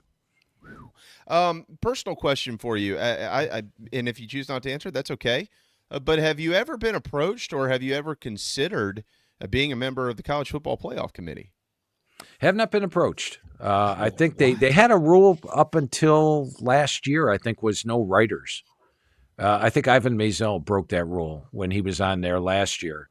So we'll see if that ends up happening. But, I mean, I do follow all 138 teams, watch 12 games at a time all day long on Saturday. So it's all I do is college football. That's what I'm sitting here thinking. So you would have interest if they approached you? Yeah. I mean, it would not be like a second job. The committee has to take time out to watch football, but that's what I'm doing on Saturday anyway. It's my job. Phil, you're as good at it as anybody out there. It's just such an honor always to have you on our program. I would – one day we'll get Uncle Phil down to South Carolina, and we'll just sit there and talk ball all day. That would just be a joy. I love talking football. that would just be fantastic. Matt, anything before we let him go? Phil, just thank you so much for being here. I truly appreciate your work. I'm 37 years old. I've been reading this since I was 13, and I devour it every year. Phil Steele Day is celebrated in my household. So thank you for all you do for folks like us. Awesome. I appreciate that. Matt, really do. And Jamie, great talking to you as well. And don't forget Barnes & Noble, Books A Million, or philsteele.com. But a lot of fun talking South Carolina football with you guys today. Well, hopefully it's a fun season, and it gives you a whole lot more to write about going into next year as well. Thank you for everything that you do for the sport of college football. It's the best out there. All right. Thanks a lot, guys. Have a good one. Yes, sir. There you go. Phil Steele. Phil Steele's College Football Preview 2026. It is out, over 370 pages. And I tried to run the gamut with him, man. I tried to get it all in as much as we possibly could. I know how he holds it in his head, man. Just, regurgitating names, facts, everything. There has to be 8 of them. I don't know how he does it. Yeah, well, that was like multiplicity with Michael Keaton. All right, we're powered by our friends at Electric Bikes of Charleston, electricbikescharleston.com, electricbikescharleston.com. If you would like to ride around as fast as Nick Harbor runs, you can go there, electricbikescharleston.com. We'll step aside. Black Jack Veltri was on the practice field this morning with the Gamecocks. He'll check in when we return. Subscribe to thebigspur.com. Proud partners of On3.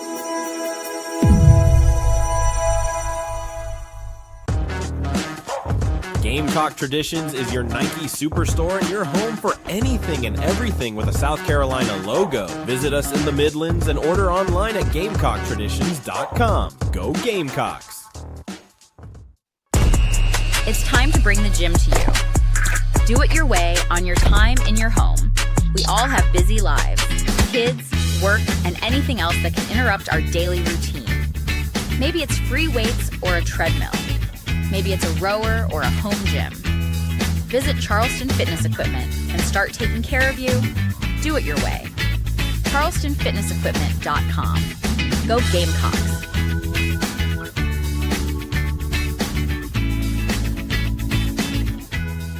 Visit fourquarterfriday.com and join the varsity club for just $1 today.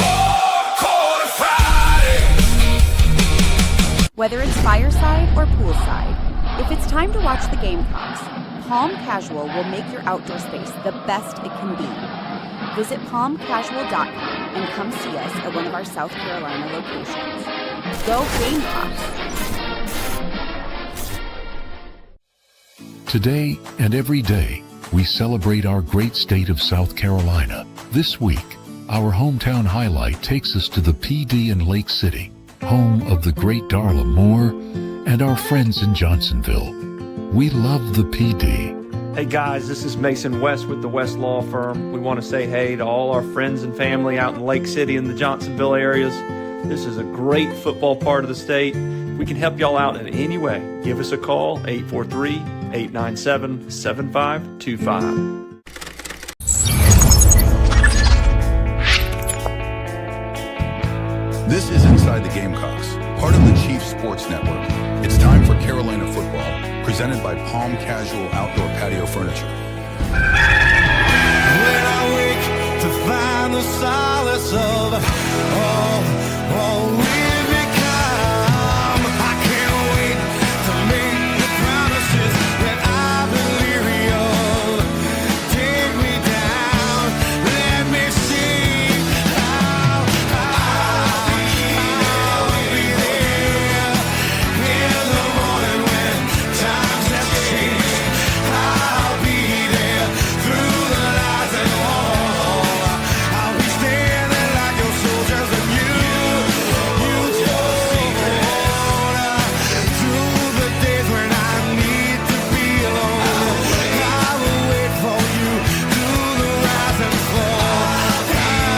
I'll be there in the morning when times have changed. I will wait for you through the rise and fall.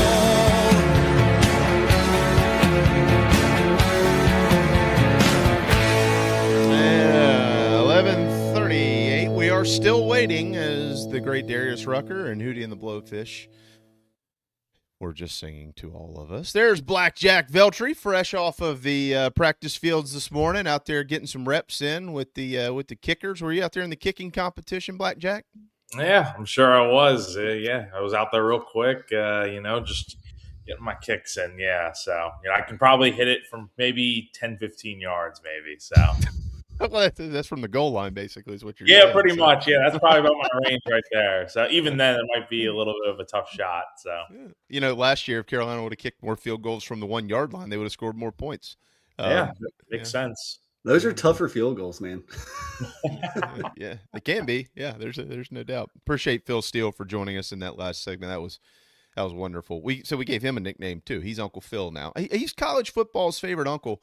I asked him that question. Did y'all hear his answer at the end? Nobody has asked Phil Steele about being on the college football playoff committee. The guy knows more about the sport than everybody in the room combined. But he and Brett Ciancia are both on there. What? And Josh Pate. What are we doing? We have presidents and stuff on there who never watch football. Brother, it's a clown show. Clip that. Send that to the CFP committee. And let's We also have a conflict of Jack Veltri nicknames. Did you know that? Well, why? Because on social media, he's viral Jack Veltri. Yeah. Viral. I've racked up. I've You like accumulated. Blackjack better or viral? We'll just go with I think Blackjack. See, He's a wild card. I think you can use either because it's viral Veltri, which is my last name, or you can go with Blackjack. So I don't know. I don't really have a preference. Yeah, I like Blackjack. I mean, I've had Jamie. I've had people on the Insiders Forum start calling me that. So maybe it'll stick. Since we started, Yeah. since we Yeah. oh, really? Yes. Yeah. Really. Yeah. Like I think I had like a random subscriber call me Blackjack, and I'm like, oh gosh, yeah. I guess people watch the show and pick up on that. So, Well, look, that's as a former baseball player, it's a rule. Everybody has to have a nickname. it's valid. It's valid. That's where JB came from. I didn't. It just started rolling. That's not like some crazy nickname, but I mean, Sherbert is Schubert because he couldn't spell his name right on the back of his hockey jersey. That was the cock hockey jersey people, man. Yeah. I got it fixed. This nice Lithuanian lady that lives or has a shop fixed it for me. It was $38. Like to put an R? 43% of the cost of the jersey to put one letter back on. Would she draw an R in there for you? Just give me $38. I'll grab my Sharpie. No, it looks like it was normal. I mean, she's a professional. There's a Christmas shop downtown Charleston that we go to every year and let the kids pick out a new ornament. Because our tree is very we're pretty crazy about the ornaments. We can't just have simple ornaments. They got to all mean something, et cetera, et cetera. And last year we were in there and they had $20 or $25. I think it was $20. You could personalize the ornaments that were able to be personalized. Fair enough. So Riley and Hannah both picked ornaments to be personalized, and we went up and paid $40 to have these ornaments, with their names on them. And she turned around, she grabbed a Sharpie and wrote their names on the front of the ornaments. And I looked at her, I was like, "Ma'am, I'm not trying to be rude, but did I really just pay you $40 to write their names on the front of these? I could have done that myself." She's like, "Well, there's no other way to do it." And I was like, "For $20, that's the point." So that I don't even know where that came from. Oh, Sherbert's jersey. That's right. Anyways, who cares about that? How about football today? All right, Jack, spill the beans. Who's the starting quarterback? Who's calling the plays? What'd you see out there? Well, I will be calling plays, and then you have Jimmy Francis lining up at quarterback. That's my decision there. So I'll take any questions you guys have. But no, we were out there for the first 15 minutes or so of practice, and in the back of my mind, I was kind of hoping the periods wouldn't start until after stretching and warm-ups. Unfortunately, my wish was not granted, and we really got the first period of stretching and then about 10 minutes or so of actual practice. Guys were going through individual work. Quarterbacks were throwing with each other.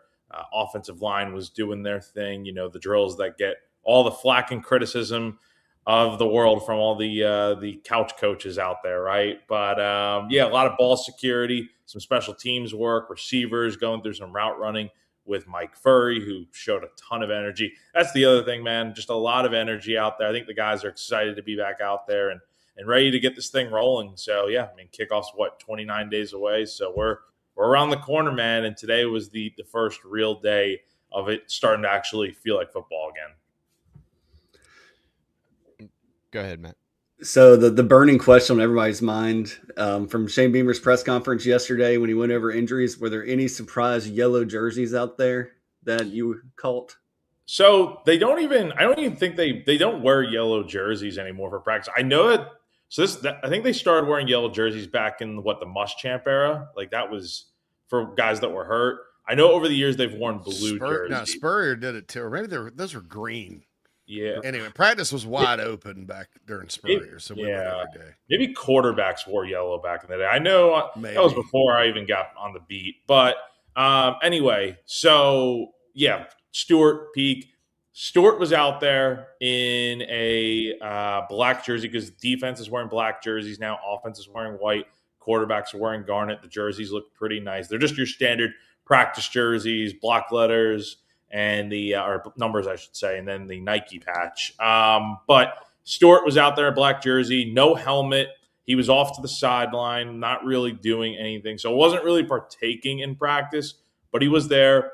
I cannot say the same for Jacarius Peak. Did not see him out there. I checked I even asked Wes after practice. I was like, dude, did you see Jacarius out there? And he was like, no. Even a bunch of media members did not see him out there. So by all accounts, did not see any sign of Peak. Stewart was there, but neither were going through any real sort of practices you can imagine. Wonder if it was rehab or something like that. Pete was at the media thing yesterday, and And he was. That's the thing, JC. He was at the media circuit yesterday, which I wasn't expecting because last year I don't believe Faison, when his whole eligibility thing was going on, I don't believe they had him out there. So it wasn't going to be surprising if South Carolina held him and Stewart out. Now Stewart wasn't there yesterday, but Peak was, and Peak was answering questions from everyone. Gamecock Central spoke to him for a few minutes. So. I guess roles were reversed today where you had Stewart out there not doing anything, but no sign of Peak. No, was he just standing there? Or was he? Everybody's kind of standing. Yeah, literally, like when I tell you, like he was just in his black number 6 jersey, no helmet. I don't even think he may have had cleats on, but like it didn't really look like it. Kind of looked like he just had like athletic shoes on. Just just there off to the side and. I mean, is it? I don't know. I don't know what the exact timetable is for when he's going to be back. We'll see with Peak, obviously, but I mean, you'd like to see those guys out there practicing, but we know it. I mean, Shane said the whole time they're going by the doctors, and when the doctors say they're ready to go, they'll be ready to go. I think they're gonna. I think it's two different. It's two different injuries, obviously, but I believe that. I think it'll be. I think Pete could be back one of the first 2 games. I think Dylan, because it's a back, even if he's like 98%, because your back can flare up on you quickly. And it's 2 different positions too. You got to gel on the offensive line or whatever. Dylan can just go. Dylan can literally go play on every third down, and that's fine. Pass rushing's different. So I think Dylan's maybe more Mississippi State, Alabama, but you just don't know. I mean, look, man, I'm a Gen Xer. Who's the greatest golfer in Gen X in our era? Who's the greatest golfer in our era? Guys, y'all know? None of you. Jack Nicklaus. No, not Jack Nicklaus. Arnold Palmer. No, he went to Stanford. He's half time. John Jackson. John Daly. John Daly. Now that's my personal favorite golfer. I think y'all get along he well. He is to me, right? No, but now wait, did the Woods guy? Did he play at Stanford? Yes, the Woods kid. Oh, okay. Oh, what man, happened? JC, I was going back in time. My bad. You're a little bit older than me. I'm not that much older than you. Why don't you go? I don't know. I don't know guys? what Gen X is. I don't even know who Gen X is. Is that my generation? Anyway, all right. So Tiger Woods, what happened to him? It derailed his career. The back. The back. Chichi Rodriguez. Larry Bird at the end of his career. So yeah, Chichi Rodriguez. Phil. So just break down Dylan's stance for us, if you don't mind. Was he putting more pressure on his left leg or his right leg? Did he have a water bottle? Was he on the phone? I'm just kidding. When you watch Kendall Briles work out there, how does Kendall Briles interact offensively? I know you didn't see much. I got that. But compared to Mike Shula, you're talking about 2 different people here. No, 2 completely different people. And you guys know this as well as anyone. I mean, like, there's a confidence that comes with Kendall Briles. With Shula, it's just, I don't know. You don't get the same vibe as you do with Kendall Briles. And I think Shane kind of alluded to that yesterday with, like, I think there was a question about, like, the playbook and like guys understanding what's called and whatnot. And I think he had some pushback about the pro style offense and stuff. And if he felt there was ever an issue with it, like he would have changed things up. And of course, I mean, we saw him do that mid-season last year. But yeah, I mean, look, there's a lot going on at practice, and KB is obviously out there. So for the few minutes that we're out there, it's tough to really get like a whole observation of like what he's like and whatnot. But from everything you hear, it's like this guy's confident, and it's definitely a different personality than a Mike Shula for sure. So you were obviously there yesterday, dodging the flooding of downtown Columbia. Hopefully everybody's safe. If my gosh, it was insane yesterday. I mean, I'm driving on that. I can't remember the name of the street. It's where all the apartment complexes are, right near Founders. I'm driving, man. I'm just going straight, and I'm somehow on the median because of just how insanely the rain was coming down. Couldn't see a thing. I mean, it was nuts yesterday getting to practice or to the facility. those apartments that you go downhill toward the river from Founders, like right, my buddy used to live there back in the day, and that's I could see that being dangerous if there's if the waters come a rising, And they've only added since last baseball season about 10,000 more of them. So I don't know how the hell they're getting those people out on UG Street, but at least the Millennial Chinese Buffet's closed down now, so it's not a. I've never been there. People are talking about it. Hey, Jack, did you see like we talk about this wide receiver group, and obviously they had a big freshman class. They did lose some guys from the class from last year. But did you see any body type of transformations that were stark, or things that you're like, wow, that guy really put the work in? It's a good question. Well, I was going to ask you specifically about Julian Walker and Noah Clark. I can definitely. So honestly, man, the way yesterday went, like I'm just trying to talk to as many guys as I can. I'm going to be honest. I really did not spend a whole lot of time talking to a ton of the receivers, just because there were other more, the wide receiver room is definitely pressing, but there were other spots I'm trying to talk to and whatnot. But I could talk more about Walker because I was talking to, I think, Peak. And Walker was like right over there, and you have a crowd of reporters near him. He's a big dude. I mean, he looks like he could go out there and play right now. I mean, definitely has like the right body type to play the edge position. And Noah Clark, I mean, look, we had seen him a little bit in the spring, but like talking to him yesterday, and he's a huge dude. And I was talking to Kelby Collins, Gabe Brownlow-Dindy about him specifically. And man, they were raving about Noah Clark, saying like, this is not your typical freshman. I mean, First off, body size, like he is, I mean, in a good way, massive on the defensive line. I mean, at the tackle spot, I mean, he just reminds you of like your good old fashioned nose tackle who could go out there and create some havoc up the middle. But yeah, I mean, a lot of good things said about Noah Clark. Julian Walker, there's obviously a lot of expectations coming in since he flipped from Michigan, 4-star prospect right from here out in the Irmo, Columbia area.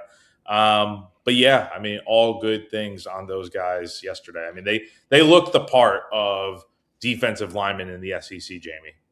Yeah, you said you talked to Kelby Collins. I know he's a guy that, he was at Florida and then he was at Alabama. And I talked to some people from Bama when he came to Carolina. And they're like, well, their criticism or the thing that they thought held him back was, the quote was, he just doesn't play like his hair is on fire. Well, he comes here and he wins an award for leadership in the spring. I don't remember exactly what it was called. And man, he looks physically from the pictures like a GA man, a grown ass man. I mean, and they say he's out there playing his butt off.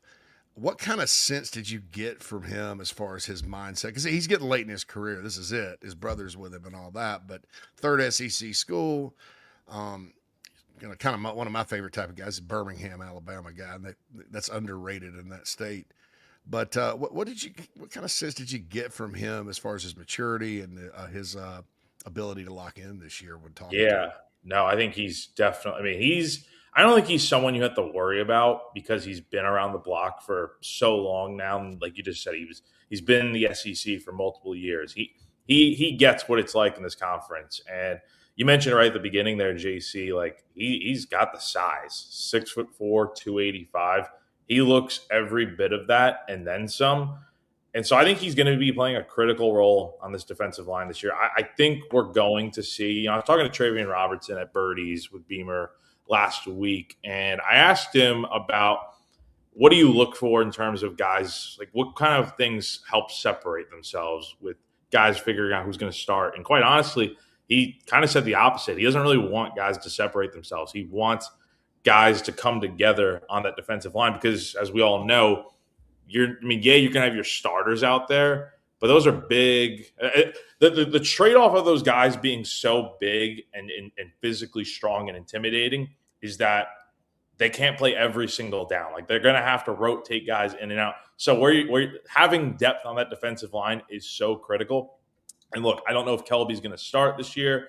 I feel like Gabe Brownlow-Dindy, from what we hear, is probably a starter. Maybe Troy Pikes. But I think Kelby's going to be a guy that you want in there a lot. And I think a along with so many others. Noah Clark. Who else? Tommy Why. Tommy Why. Aiden Harris is another guy that I heard a lot of good things about yesterday. Like that defensive tackle spot, I feel like they've got probably 5 to 6 guys. Maybe I'm missing somebody else, but I feel like they're pretty deep in that room to where we got to see it on the field, but I feel like the talent is there compared to 24. Like I feel like they got the right guys in that room, and Kelby Collins is certainly one of them. I want to say something real quick. Think about Gamecock fans. I know you've been frustrated with the transfer portal era, but think about this. When has this ever happened here? Try never. In 24, you lose 2 NFL draft picks and an NFL guy. The next year, you're a little thin. You have 2 senior starters that played their butts off. You lose those guys. And another guy gets kicked off the team that's a backup. And then you come into this year and you're 8 deep at D tackle. I mean, think about the history of Carolina football. That's never happened, especially at this position that's been a little lean over the years.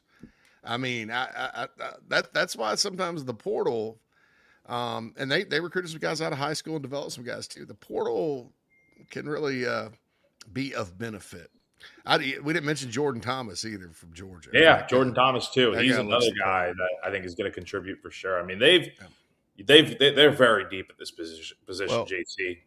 You know, y'all mentioned, and JC has mentioned this before. Jack, I'm not sure if you've ever discussed it much or not, but yeah, Kelby Collins, Jordan Thomas, 2 SEC transfers who came to Columbia, South Carolina, and we heard that in the background. You know, the motor question. You know, how much do they love football? You know, are they giving it their all every play, et cetera, et cetera? If there's, you could probably make a case for this at a lot of position groups, but I don't know those guys. That won't happen with Travian Robertson. You don't play for Travian Robertson, who developed as a coach under Brad Lawing, and not be able to get your motor cranked up every day, whether it's on a practice field or whether it's on you're getting prepared for a game, or you just won't be here. Like, he's not going to put up with that. So when they brought those guys in, while we had heard that type of stuff, I don't know that it ever really concerned me, just knowing who their position coach is. And Jack, you've spent time around Travian Robertson. As wonderful as a man he is, you know, the details in football matter. And the only way that Travian Robertson ever even got to the NFL was because he had to show up and bust his rear end every day, and he expects that out of every kid that he coaches. No, totally. I'm glad you brought that up, because speaking with him again last week at Birdie's, I mean, with the transfers they brought in, you know, those guys chose them, right? Like, those transfers that are coming in chose them, mainly because, as Travian put it to me, they understand the vision that he and the program has heading into the season. And yeah, that's the guys that they wanted. You can find a ton of talented players out there, but if they're all about themselves and more about me, you need guys that are team oriented, but also understand, like, it's going to take a lot of work, and you know it is at all positions. Like, you went 4-8 last year. You brought in a lot of new players. You have some guys coming back. Like, yeah, it's a grind, man, especially with a 9-game SEC schedule. Like, if you're going to go 8-4 or better, or, you know, however South Carolina goes this year, if they're going to find success, it's going to take a lot of work, and it's going to be a grind to get there. But yeah, you need guys that are bought in. And from everything Travian, you know, has said, it sounds like he's got the guys that are definitely bought in to the vision that he has in that defensive tackle room. All right, Jack, I'll let you go on this, but I want to introduce you to it's called JC's Freak Out season. But he hasn't freaked out much yet this year, even though this is actually the one year where I feel like he should be freaking out a little bit over special teams, because nobody knows who the hell is going to actually kick the football for him when it's time to go in there. I mean, I kind of heard last week, I put it up, you know, look, if they went tomorrow or if they had a game this weekend, Max Kelly, my contact, felt like would probably be the guy that trotted out there first. That was a hunch of a guy who spends time around the football team. Clearly, none of that means anything. You know, we've got 29 days until they go. JC usually, like in August, he's like, oh, God, special teams is going to be terrible. My wife's going to leave me. I'm going to be broke. I freaked out in 2022 before the season. Yeah, and then it's just about 10 days before kickoff I start thinking about it, because At the old website, I let somebody else cover special teams, like recruiting, kicker. Are they recruiting a kicker? Hey, time to do football recruiting. Bye. See you. Yeah. But so I don't really, it's not at the top of my head. And then about 10 days before kickoff, I'll start thinking about it. I'm like, oh my God. Wakes up in cold sweats in the middle of the night. Cold sweats. So 2022 was probably one of the best special team seasons in college football ever at any school. I mean, I can't even remember. I can't remember like a year where all the fakes worked. Every one of them. Every fake worked. Even the punter literally won the Clemson game for them. You had a kickoff return for a touchdown at the beginning against A&M by XL. I mean, it was a banner year. Mitch Jeter hit everything, but I freaked out 10 days before. So what say you, Jack? About so did they miss any kicks today? I know you saw a couple. Yeah, I saw a couple. The way they had it going, and I'll mention this real quick. I forgot to mention this at the beginning of what I saw, and thanks to Chris Clark for because we had like 5 different guys out there from GC. Getting every little detail possible. It's good to have those guys. But Mason Love and Cutter Woods were holding during field goal work. And I believe, if I'm not mistaken, I believe Cutter was holding for maybe it was Max Cutter. I can't remember off the top of my head. But anyway, I mean, look, they were doing, from what we saw, it was like extra point type of work.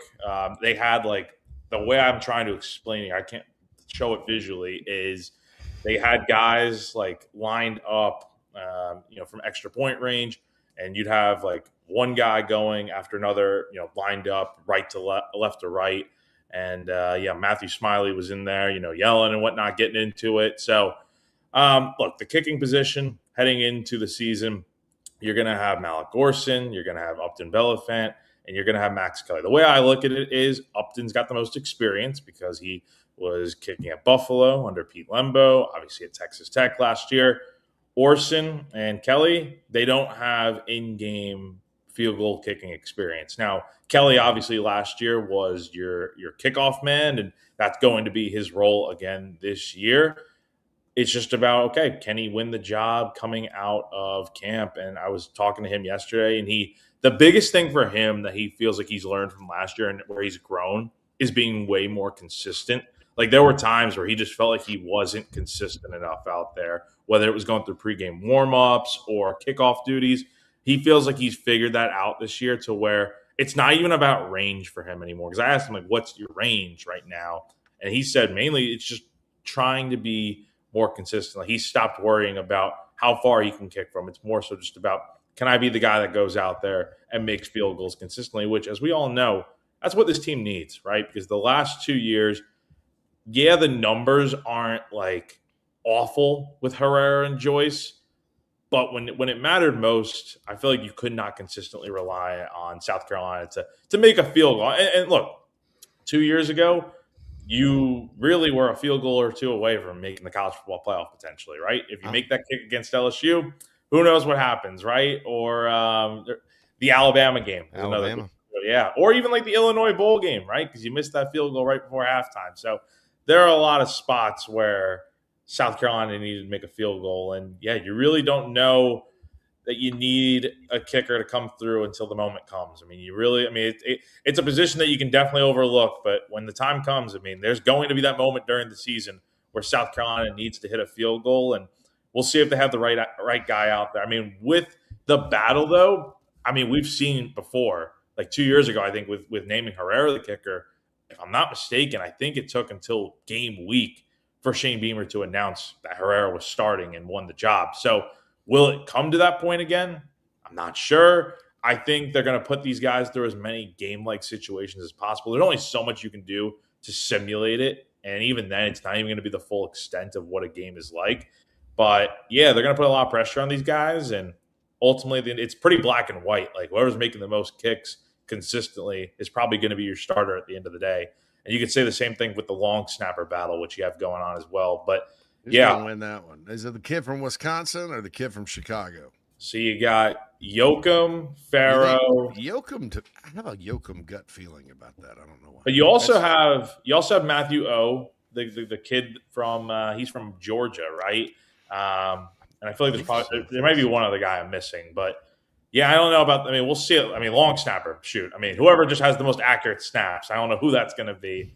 But we'll see. I think again, it is pretty. It just comes down to who's the most accurate, who's the most consistent at kicker and the long snapper, and those will be the guys. But yeah, I mean, I think everyone is a little in the back of their mind, and everyone's I think a little worried about special teams heading into the year. But we'll see.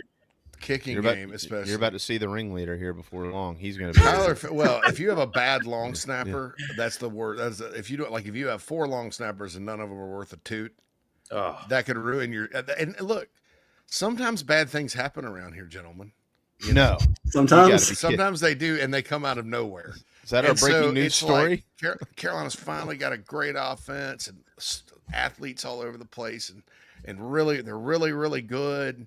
On offense and defense, but the special teams is a disaster and costs them games. I don't think the special teams is going to be a disaster under Shane Beamer. I just have too much teams. Block teams will be fine. I have more confidence than that. I think it's really, are they special or not? Are they good? Are they fine? You could make the. I mean, they were good and fine last year, but are they special? Beamer's family. This whole Beamer ball thing came about because they were special. That's the thing. Are they over the top good? Are they difference makers? Do they win you a game like you mentioned just a little while ago, JC? They won big games, and then it comes to where the fans expect that. They expect, well, shoot, they're probably going to win us a game or two this year. That's not really normal, but that was the Beamer ball thing. It was you, Jack. You mentioned the kicks that were missed. I question the kicks that were never even attempted.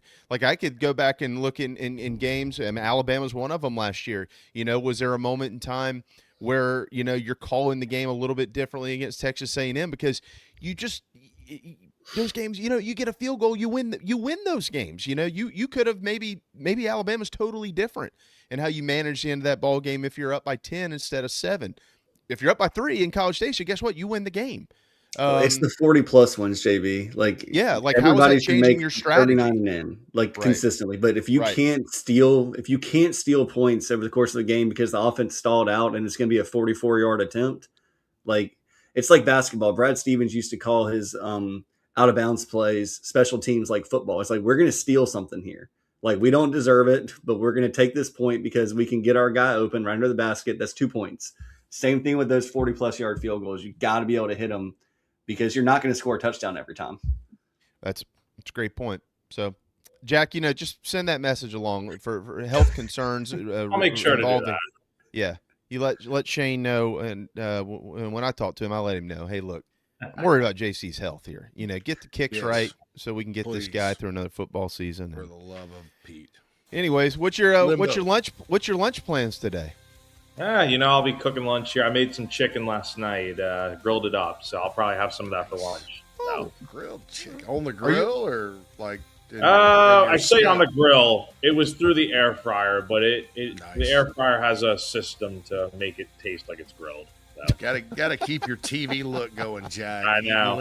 That's good, buddy. That's good. Would you like this to taste like a Weber, Mr. Beltry? Yes, I would. Okay. That's the world we're living in now. Yeah.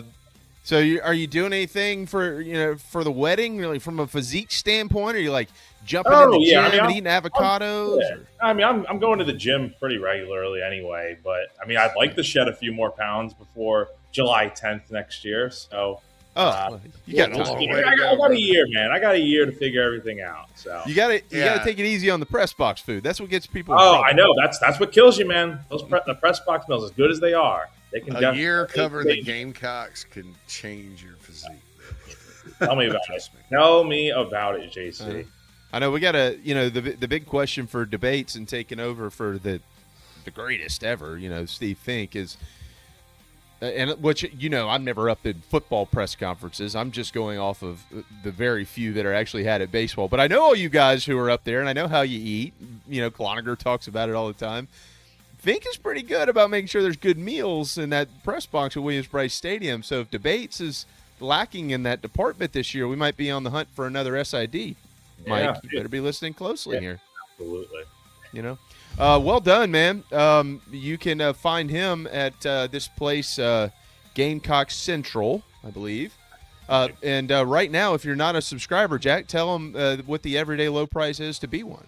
Yeah, it is. We're running that 75% off deal. Like, look, I remember when I was in college, before I even joined GC, we had some great offers, but this one is really, really good. Like, I'd pay $30 right now for an entire year to come join Gamecock Central. That, I think I did the math yesterday. It is $2.49 a month. Like, that's less than a beer. Is a bottle of water at the gas station. So continue to drink your water, but like, that's a great deal right there. You know, so $2.49 a month, $30 a year for the best coverage you can get, and we got these guys with us from the Big Spur. Like, we have got it all covered for you on GamecockCentral.com. So, and look, man, you pay now, which is probably the price of a streaming service or a newspaper subscription per month these days. I know the Wall Street Journal is $40 a month. All right, so you get a lot. This is the Wall Street Journal of Gamecock sports. Pretty much, yes. And you don't pay again till I'm freaking out about the 2027 special teams. 1 year from now, you don't pay anything. And guys and gals, it is going to be one way or the other a very eventful South Carolina athletics year, one way or the other. So, and this special's not coming back. I mean, we don't do it, but like, this is a special time. It's very special, like the church lady. So no, that's not true. Everybody stick around. Next year it'll only be $20 for the $20. Yeah, no, we should start selling them. But no, for one, I mean, it's unbelievable. So you're going to want to get involved with this at all, even if you're not as fired up about football season. You're down in the dumps. Trust me, that's a lot of money. And like we said when we started this thing, when we came over, it's about value for the Gamecock fan. Yeah, and in the words of Jack Veltri, don't substitute your hydration in lieu of a subscription. Continue to hydrate, but you should be subscribed. Drink Jack, water while you read. Yes, that's right. And in the words of LT, don't smoke crack. Jack, thank you, brother. Good to see you, and really appreciate the report. Well done as always. And I guess tomorrow you get to go out there again, right? So maybe. No, I have my marriage prep course tomorrow. So I got from 8:30 a.m. to 5 p.m. Caroline and I will be out there doing that. So what is that? What is a marriage? Maybe I don't should know. have taken that. So I don't even know. It's something like through her church that we have to do before we get married. So I don't really know what it's going to entail. But yeah, it's going to take all day tomorrow. So it was either do it now or do it during the bye week. And I was like, I am not doing that during the bye week. So is it a Catholic wedding? Yeah, no? Okay. So I've experienced. There you go. Yeah. First wife, yes. Dude. We had to go to a camp, like for a whole week called Engaged Encounter Weekend with people I don't know. And it was there. It wasn't co-ed cabins, right? I couldn't snuggle up with my fiance. I had to be in there with a bunch of dudes I had nothing in common with.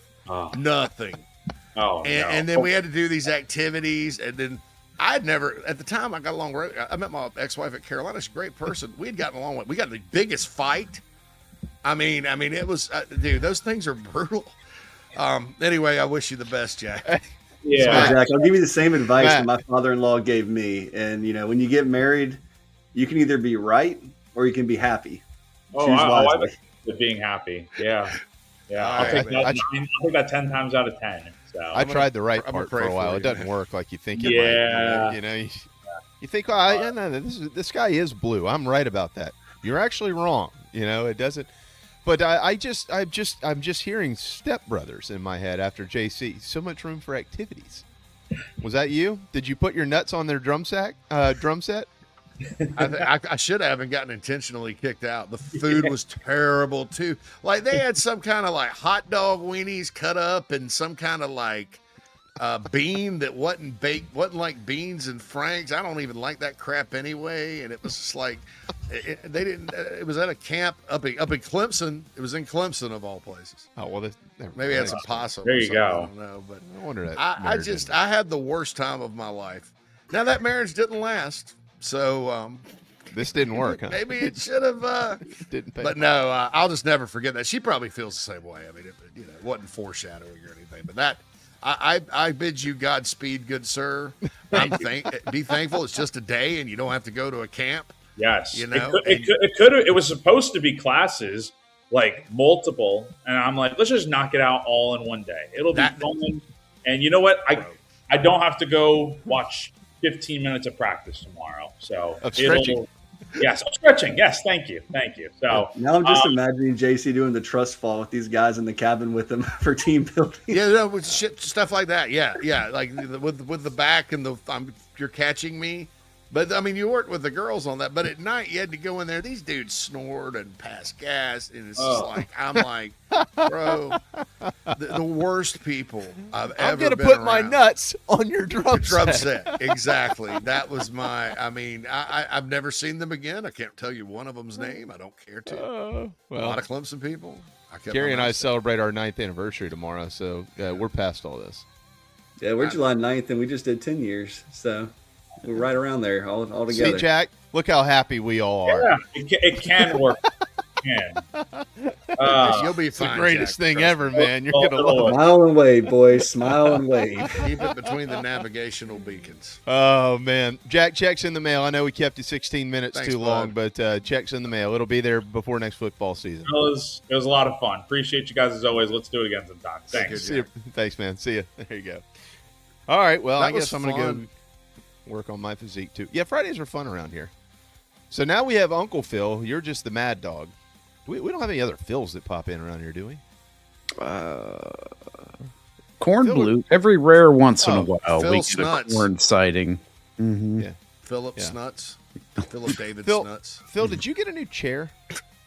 I did. You look like you got it. Yeah, I'm like, You look like a gamer. I know, right? I was like, I don't need. It's a long. Are the story. host of a PBS television show. I Or fought a this public too. access television show. Yes, my Yeah. wife bought this for herself, and then she was like, "You need a new chair." I'm like, "It does all these things that I'll never use. Like it's got heat, which I'll never use. Massage, no, I can't have that on. It has a reclining feature, can't do that either. And I have to consciously not sit there like this the whole time. Oh, yeah, you can't I do love that. to just. That's bad You for have to TV thank your there, wife man. and tell her how amazing it is. You're and like how Stevie thankful you are Wonder for there. it. I know. I just called to say.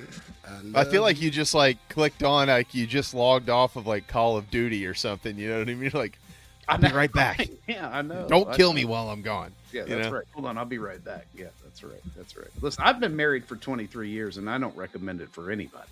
I mean, Get to 22, and that's enough. what are you I'm, doing? hold on, hold why? on. What is it? What are you looking for? I'm 2.5 years into round 2.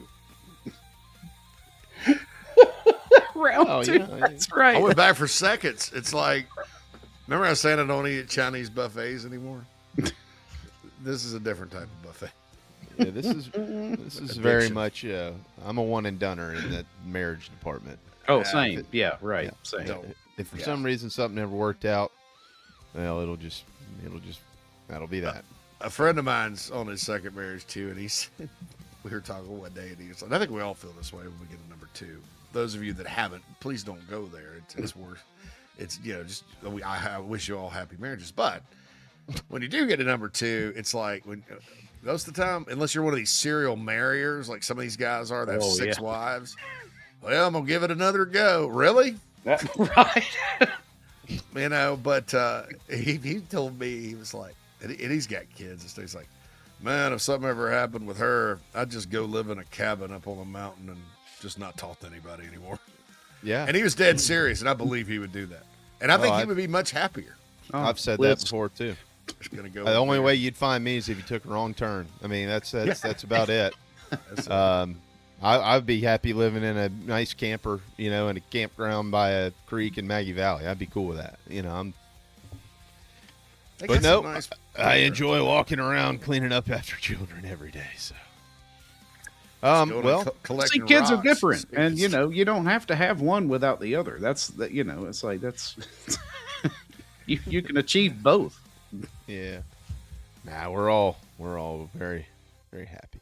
Well, I'm gonna get out of here and move along. I've got some things to do, and then we'll go celebrate our anniversary this weekend. After all that, if I'm still able to do so, Y'all enjoy. It's great. So, yeah, thanks to Phil Steele and Raphael for being here today. And obviously, thanks to Blackjack Veltri. Let's try that again. Ask Raph, Uncle Phil, and Blackjack. There you go. And Matt, Mr. King of Late Night, thank you as well, my friend, as always. Mm-hmm. And let's see, Monday's coming up, so Mike will be back. Wes Mitchell will be in on Monday. And I don't think DeMarco starts this Monday. I think we're maybe a week or two away on him. So Wes Mitchell, Mike Morgan, and all of us. So. All right, gentlemen, have a wonderful weekend. Thank you very much. If you own a home, don't wait on these home safety tips. Flush your water heater, clean your dryer vent, and inspect your roof annually. Don't forget to check washer hoses and caulk in wet areas. Visit RestoProsMidlandsSC.com. Now is the time. Finish your hardwood floors with Recoat Revolution. Beautiful like new floors in just one day. Hardwood, vinyl, laminate, concrete, tile floors. Any floor. We can do it. No dust, affordable, and 5 stars. Give us a call in South Carolina 803-397-1365 or visit us at recoatrevolution.com. Go Gamecocks. Do you carry? Carry responsibly with us. What could you lose from a self-defense act? Visit protectwithbear.com to find out more. Protectwithbear.com. Troy Branham of Golden Gate Mortgage can help you save big today anywhere in South Carolina. Over 27 years experience. Visit ggmortgage.com. Troy Branham of Golden Gate Mortgage says go Gamecocks. Dry Space Crawl Space Solutions are your local home protection experts. Crawl space encapsulation, sump pump and drain installs, humidity control, duct cleaning, basement waterproofing, concrete leveling, and French drains. We do it all. Visit dryspacecs.com. dryspacecs.com. Go Gamecocks.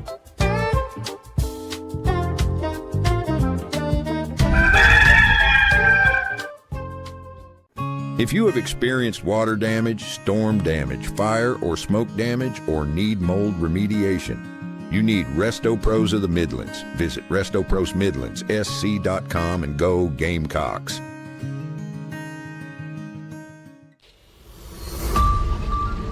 Subscribe to fourquarterfriday.com for just $1. High school sports coverage in South Carolina. Part of Rivals and on 3.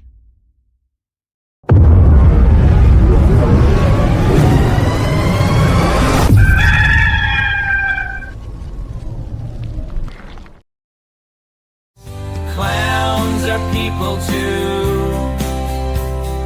Clowns are people too.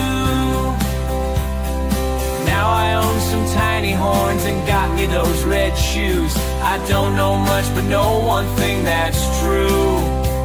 If you don't know anything, just know that clowns are people too.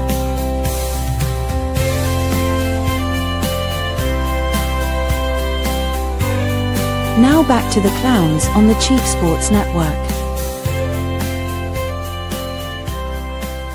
Welcome in, everybody. It is Inside the Gamecocks portion of the live Gamecock Super Stream. I am Phil Mad Dog Mullinax. He is Matt Anderson, and JC Sherbert is around here somewhere, but he'll be back in just a second. We did have a long segment, probably a bathroom break in there. Here's JC. Welcome in, JC. It's the show. Yeah, we just run out of hours these days.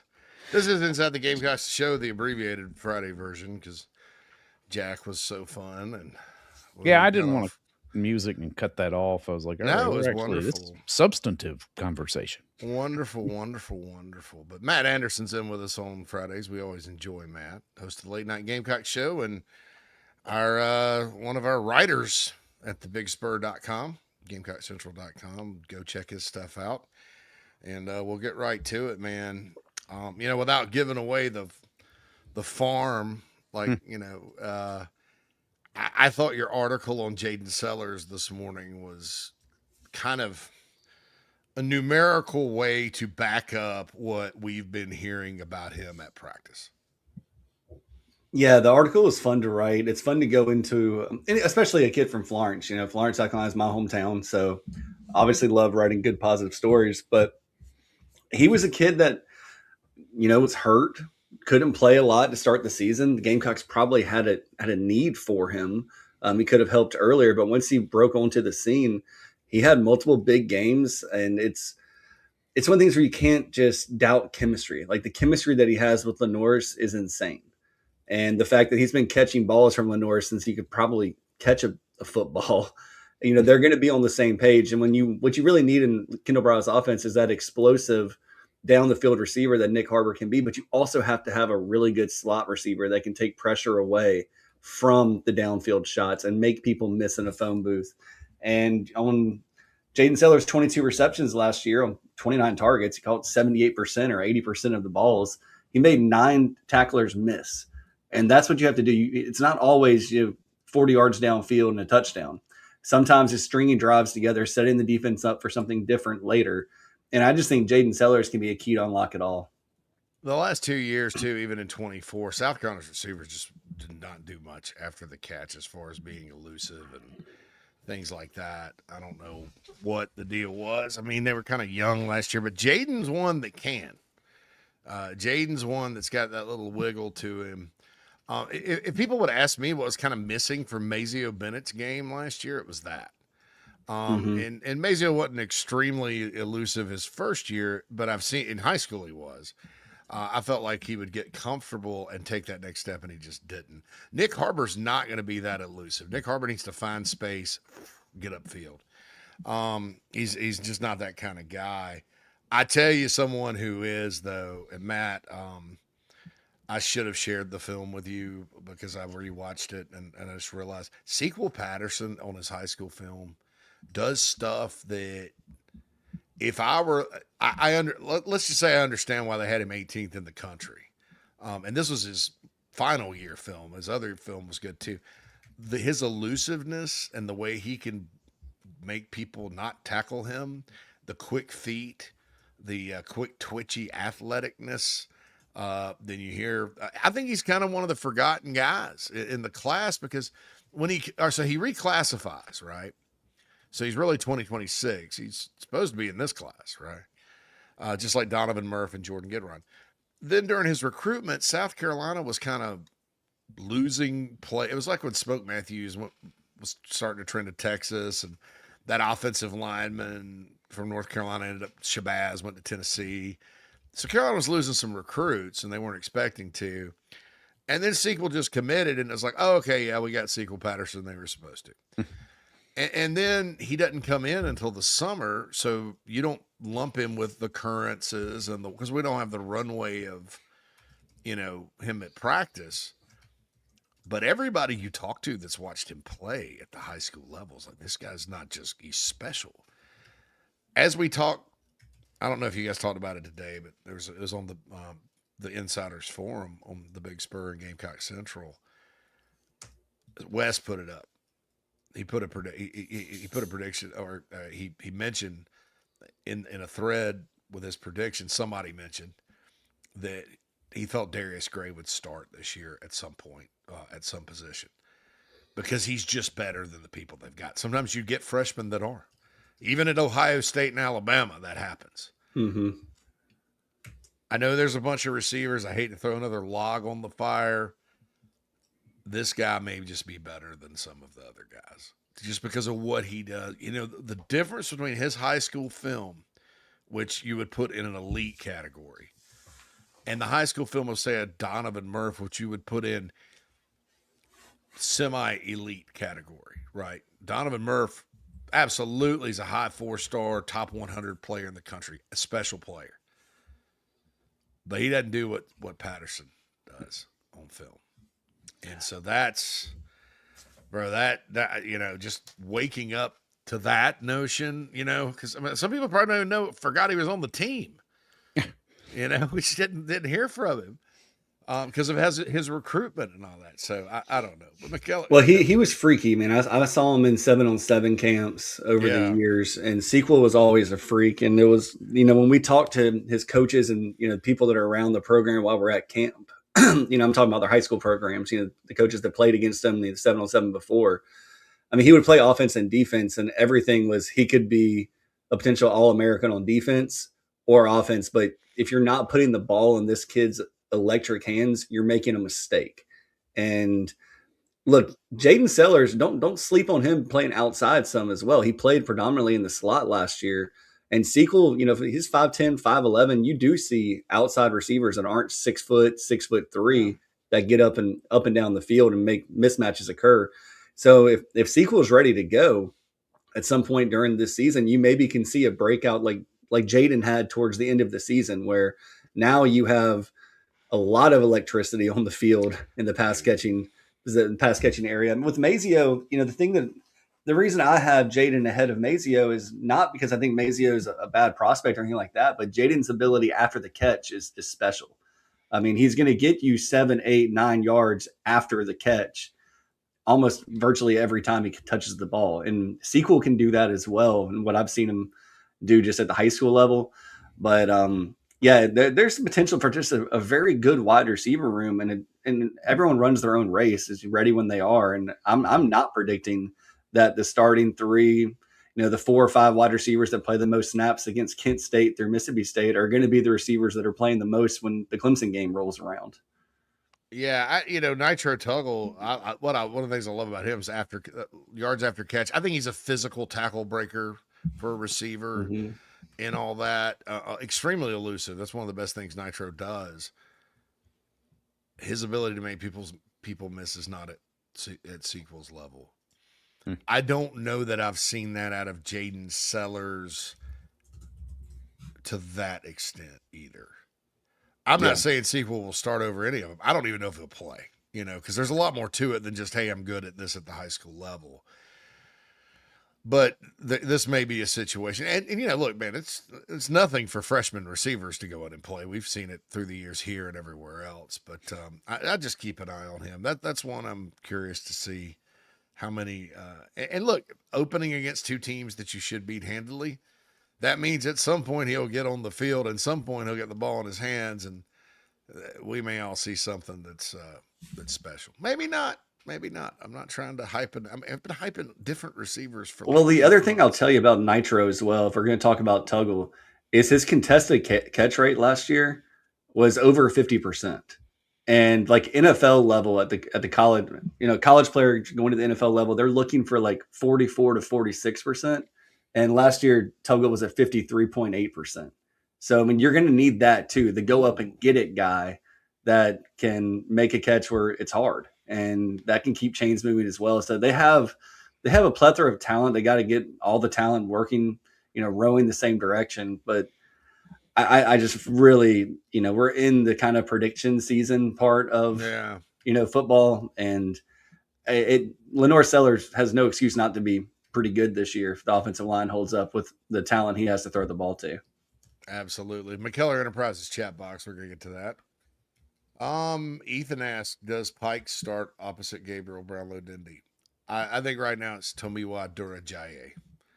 I would be surprised right now. I mean, with the way things are now. Now, look, Travian Robertson is going to play all of them and start the ones he feels are most deserving. I don't want to say that starting on the D tackle is largely symbolic, but I think there's going to be a very little separation. There'll be some separation, obviously, but little separation between like the top 5 defensive tackles. I hope there is some separation, because Travian was talking like he didn't really want separation. He wants all of them to be good. I hope there is some separation, because like, so Tonka, Hemingway, and Boogie Huntley had good years. DeAndre Jules did too when he was in there in 24. But TJ Sanders was a cut above. And I don't know that it's realistic that you're going to have 6 guys playing at that type of level. So hopefully there is some separation. Michael mentioned Troy Pikes. I think Troy Pikes going to play a ton. And he could start. I mean, he came on at the end of last year. I know they really like him. He's athletic. He's going to be pretty good. Bruin mentions we're literally sitting here this time last year worried about defensive tackle going into the offseason after this coming season. I know. the beauty of the transfer portal, right? That's right. Well, you talk about the snaps there, JC. And in an ideal world, do you want Monkel Goodwine and Nick Barrett to each play over 500 defensive snaps at defensive tackle? Probably not. They're going to wear down over the course of the game. You kind of want, 6 to 8 guys to all get in the 200 to 300 range of snaps. That way they're fresh and they can be most effective. But if there are people that separate, they're going to play more snaps. But, that's kind of marrying the two ideas. Yeah, if they're not, you want them gassed. You want your absolute best to be out there in the fourth quarter fresh at D tackle. But if they're all making plays and they're not, you don't lose anything.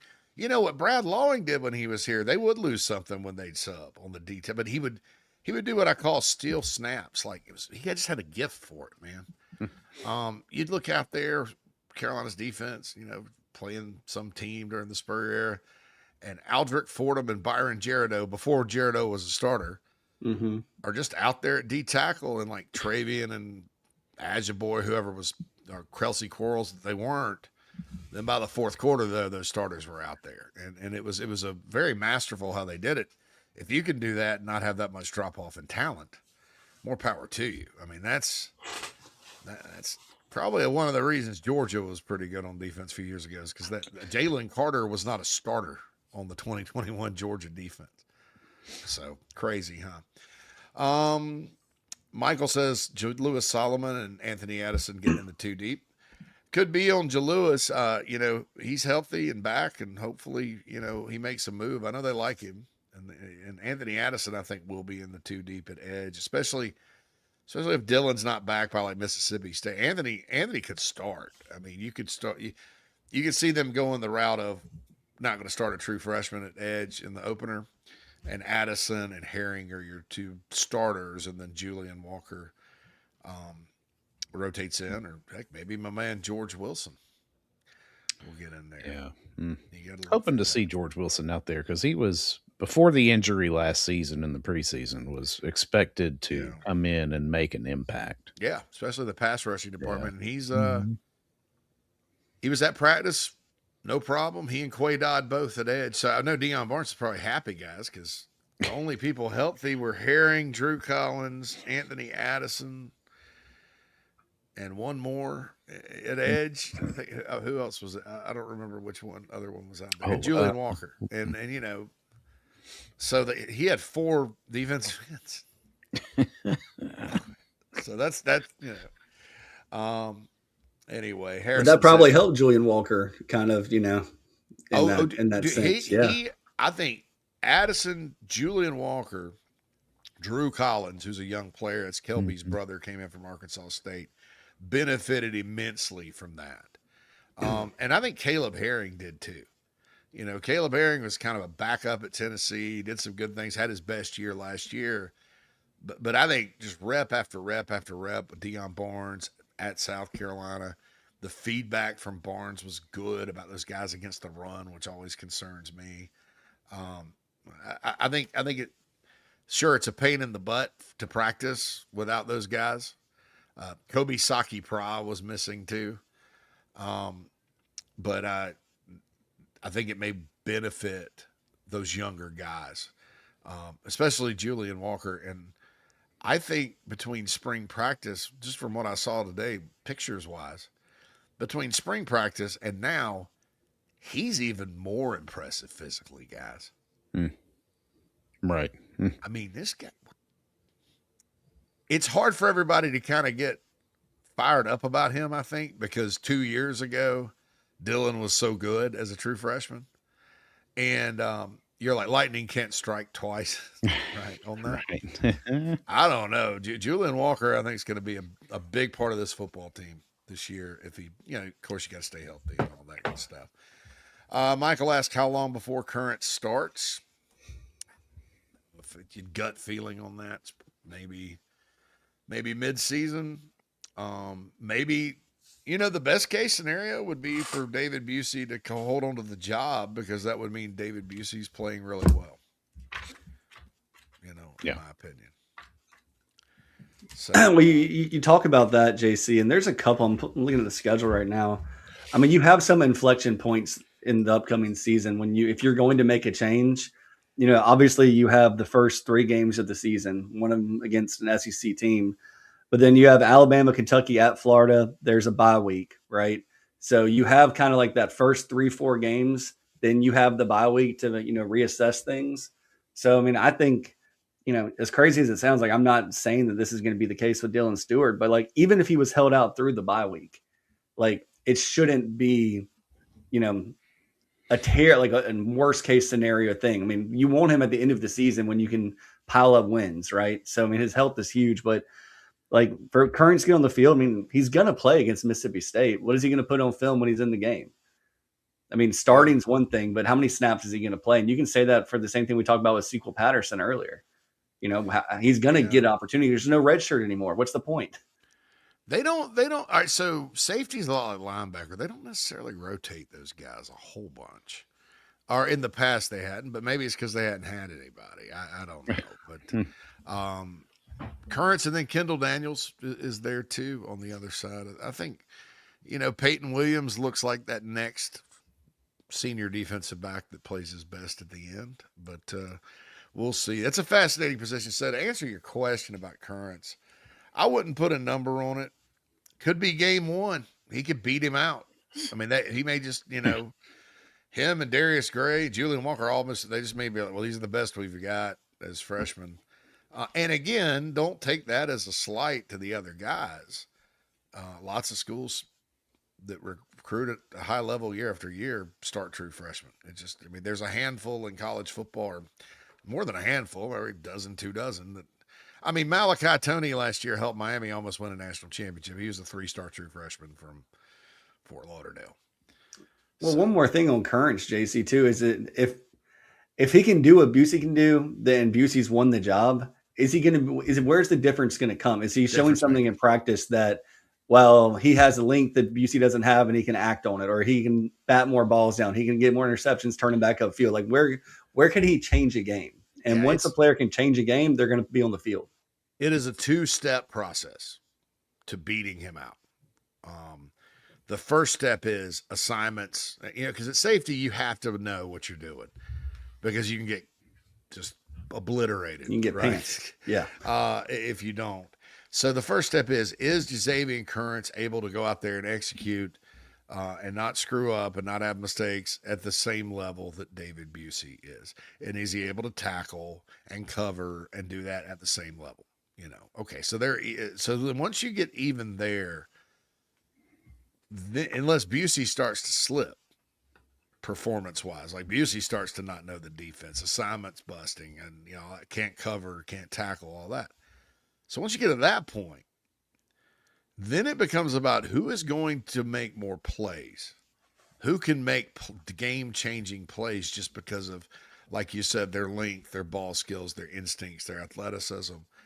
And then if it is Currents, then that's when you make the move to go with a guy that's, they're even in every other way, but Xavier gives you just a little bit more. It's the same conversation we've had when we talked about, can you play in the SEC, and you check that box, and there's another level. Can you make a difference? Mm-hmm. There's lots of guys that can play, but you want difference makers. Good question there. So rolling on. Michael says how nickel will play out. Could Vicari end up moving there? I think corner is very deep with talent. No, I think he's going to be the corner, and I think your starting corners are Judge Collier and Vicari Swain. Nickel is going to be a battle between Quaysheed Scott from Kentucky, and right now Gerald Kilgore is leading that one. Jaquel Hallman is back, and he's also in the mix there, but that's going to kind of be the nickel. I think, behind Vicari and Judge at nickel, DeMarcus Leach is a player to watch. And then the 2 true freshmen, Tristan Lewis and Kazi Barnes, they're going to have to play, and go out there. So we'll see. When Bruin was talking about me freaking out about the kicking game, he just said score touchdowns. It won't matter. I like that. Right. Yeah. And then just go for 2 as well. If you keep scoring, go for 2. Oh my goodness. Michael says being engaged for a year before the wedding is the smartest thing you could do. I was engaged for this last time, 18 months. Very yeah, same here. It was a long engagement. And happy anniversary to Bruin Nation. yeah, that's right. Happy anniversary. Happy anniversary. Remember the Flintstone? Happy anniversary. Happy anniversary. Going on and on and on. Ethan says the Sellers connection was evident last year.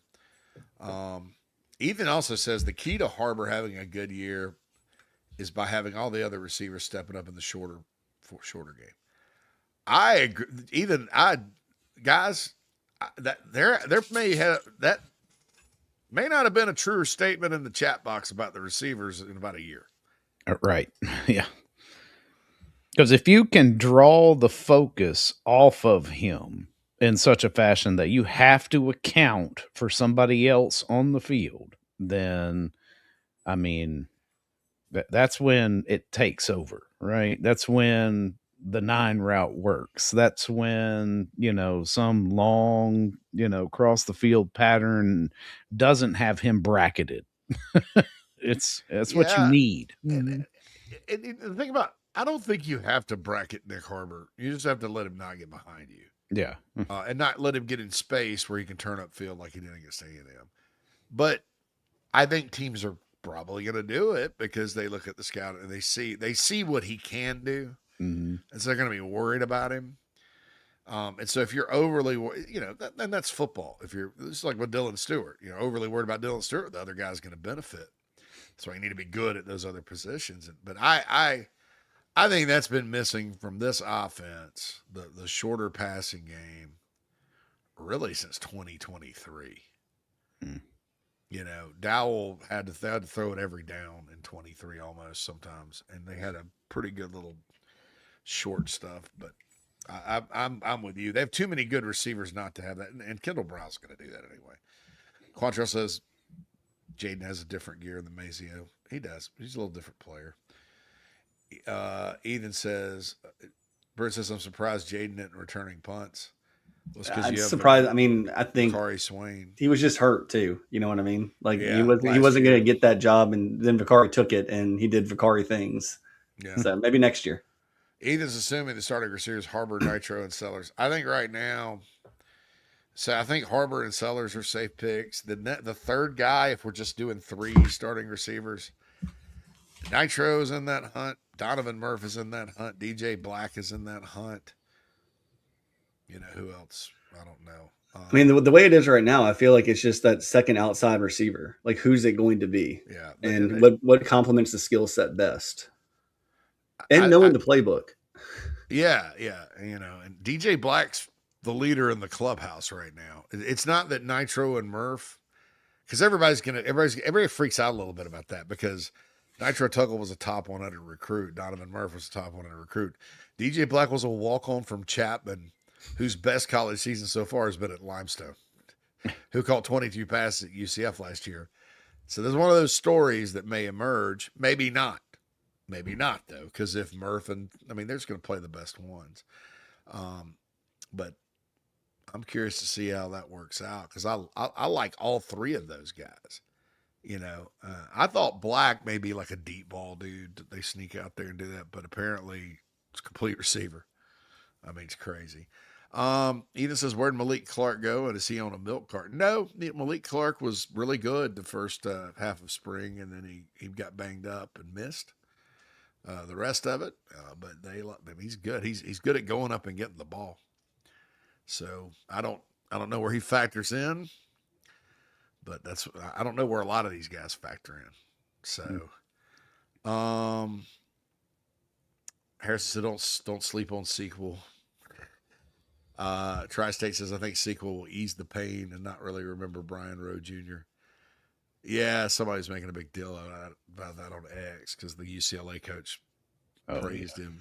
I'm not convinced on Brian Rowe Jr., not just because he transferred out of South Carolina, but he did not have good metrics last year. When you look at the grades and all of that, and he's got to start loving football and taking it seriously. And he has untapped potential, and he's still got to fill out more too. But he can flash for sure.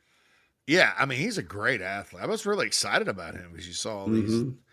And he left because he was kind of frustrated with the offense. Never mind,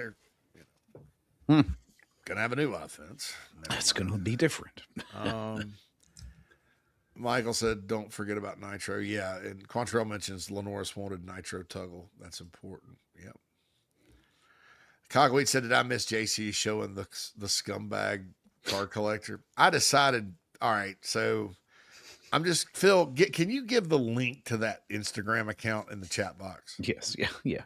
All right, so I'm not gonna play it on the show but I talked it up yesterday, Matt. There's somebody called Scumbag Card Collector on Instagram, and he collects sports cards. I'll just give an example. He's got an Aaron Hernandez collection. He's got like O.J. Simpson. He bought a 200 card sleeve of Ray Rice. I mean, and he's got this thick Boston accent, and he got the Holy Grail in the mail the other day. And Phil, all right, so let's hit a break real quick. Do we have a break to hit? Oh yeah, we can take one. Yeah, we'll go overtime, maybe 3 or 4 minutes. Okay, that's fine. Yeah. Is that cool? And this, I'm going to send this to Matt. And Matt, you watch this, and all right. I'll watch it during the break. And during the break, why? Yeah, you're gonna see why. It's on Instagram, and then we'll be back after this to discuss it.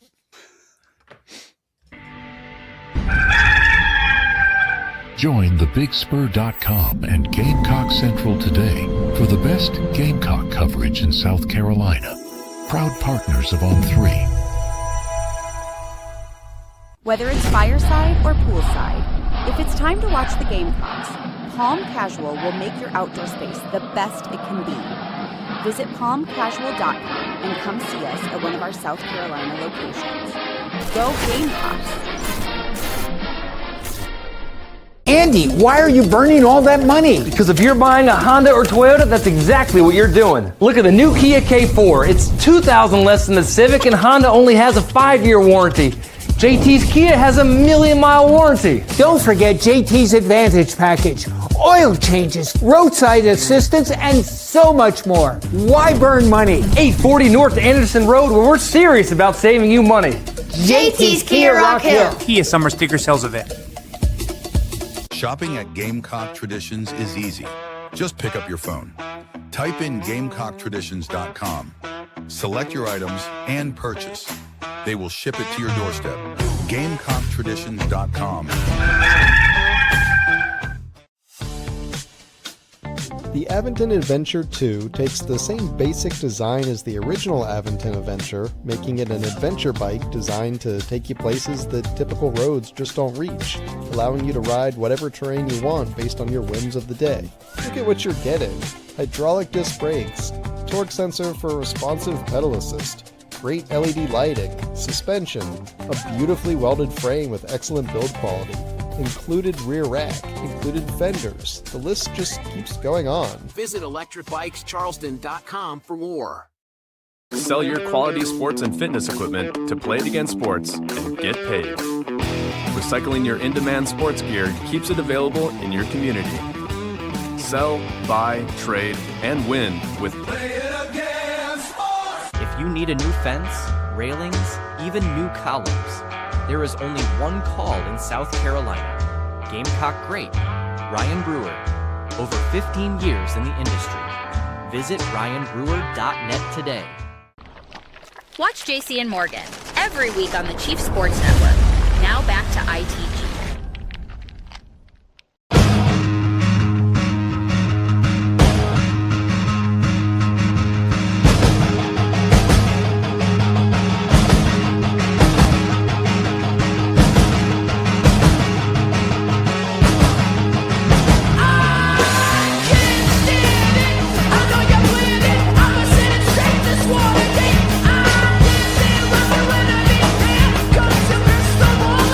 Chris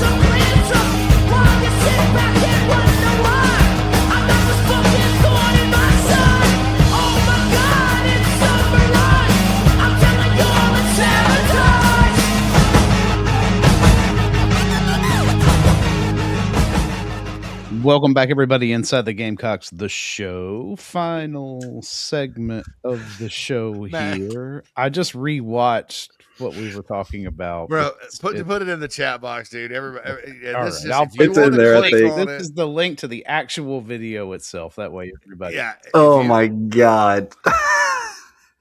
I mean, dude, I was like, I just randomly came upon it one night, and I was like, "What's this?" And I was like, I didn't even know Scumbag Card Collector was a thing. No. And then I saw that, and dude, it's very rare. I just laugh almost uncontrollably, and I like belly, and I was like, "Wow, it's unbelievable." It's just terrible. Phil's gonna put that in. It's just you guys, if you want to look at it, just go. Yeah, ahead. it's in there. I mean, Scumbag Card Collector. It's not like not safe for work, but when you see it, like it's just terrible. It's not like it's not like pornographic or anything. It's just a subject. It's like but it's just like a no. But this no, guy that never shouldn't exist. Yeah, and you have to understand the context. This guy, he's scumbag. He collects cards of scumbags. You know, O.J. Simpson, Ray Rice, Aaron Hernandez, all these people. He had Tanya Harding on his podcast for an interview. Tanya Harding. By the way, Tanya Harding, I used to think she was somewhat attractive, but not anymore. How old is she now? 70? Oh my goodness. Yeah, I guess she is. She looks good for 70. Anyway, Mr. I mean, what an interesting concept. Like somebody just card thought about collector. that. They were like at a I card wish I'd have shop. thought Like, about it. I really like these cards are free. Yeah, I see why. My question is, who's selling what he bought is my question. It's in that condition anyway, I got to quit talking about it because everybody, let's talk football. Everybody in the chat box can do that. Anyway, because we have an audience. Mr. Boogle asked if Duckworth gets some playing time this year. Probably not without injury. Now, could Kendall Browse run him out there and do something sometime? Yeah. I think he'll play the first couple of games if Carolina takes care of business. Quantrell's a player comparison. Keldrick Falk played at Auburn is the Julian Walker player comparison. Billy, who forgot that we're now a 3-hour show yesterday, says that Beamer goes 6-6. I think he is gone. I'm going to quote Daniel Plainview from There Will Be Blood here. I don't want to talk about such things. Yeah, right. Don't want. Seriously, guys. I mean, you know, can we all know Beamer's got to win. Yeah. I think every time I talked all off season about it, you know, I don't think there's necessarily a number because it kind of depends on how you arrive at that number in a lot of ways. But I actually saw something the other day. It was if you were guaranteed to take a 1-11 season, like you're guaranteed to do it. You can only win one game on your schedule. Which one would you want to win? And everyone was like, my rival. Like, I want them to be the team that lost to us that went 1-11. I would say Towson because I think they would have to cancel the football program or there would be some serious. I mean, that's one of those losses that stays with you for a while. I mean, that's Towson, you know, but I doubt it. Nick says, I hope the defense plays faster and more aggressive since there's more experience in the front seven. Maybe more defensive scores like 2024 because of it. Plausible. Very plausible. But Billy said they lost too many games they should have won last season. They got too close in the first quarter. If the offensive line can block at least 50% better than last year, they have to catch the ball. Seller's going to have a breakout year at receiver. Sfern says, are you guys still firmly in wait and see mode on the offensive line? Yep. I don't do firmly in wait and see. You know, I don't know. I'm not in firmly. Maybe I said firmly in wait and see mode. I'm just wait and see mode to me is kind of negative. Like I doubt it. Like it's a doubtful thing. What I say is maybe it means the same thing. Maybe it's talk different. The offensive line is an issue until it isn't. Yeah, and I would say that whether it was this offensive line, last year's offensive line, the offensive line 10 years ago, offensive line, I'm waiting to see every year for every team in the country. Billy said, I still am on the wait and see on the offensive line. Our center sucked. I've got good news for you, Billy. That's right. He's at Purdue now. And you should see an immediate impact of that move. Gamecocks traded Nitro Tuggle and Hank Purvis for Jatavius Shivers and Boaz Stanley. See who gets. Purdue got fleeced. We'll But see. they're going to win national. They're going to win championships because if you don't want to win Right. championships, go to Indiana. Go to Indiana. Yeah, listen, that AD believes in that trade. My God, dude. I don't think Purdue's won a national championship in basketball either, have they? No. No, they lost. They with lost Zach the Edey. final game a couple years. I don't know. Indiana's won how many national championships in basketball? 2? Purdue has 3 official NCAA sanctioned team national championships, according to Google's AI. Women's golf in 2010, women's basketball in 99, and men's golf in 61. All right, so Kel question. I've driven through West Lafayette, Indiana more times than I ever thought I would in my life because that's how you get back home.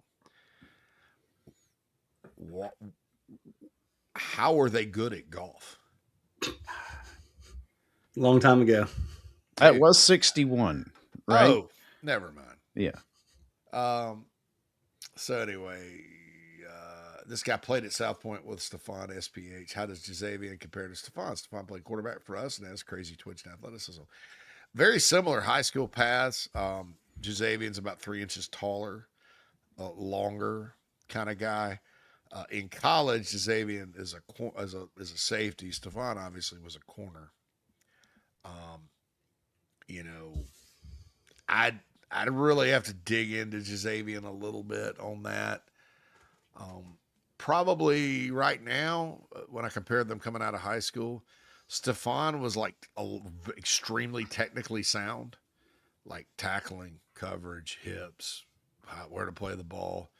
Jazavian is a little bit more, I guess, flashy, but a little less disciplined. But there's not that much difference in those categories. I'm just trying to kind of point out the difference. So, yeah, Quantrell looked up scumbag car collectors: Justin Tucker, Brett Favre, and Ray Rice.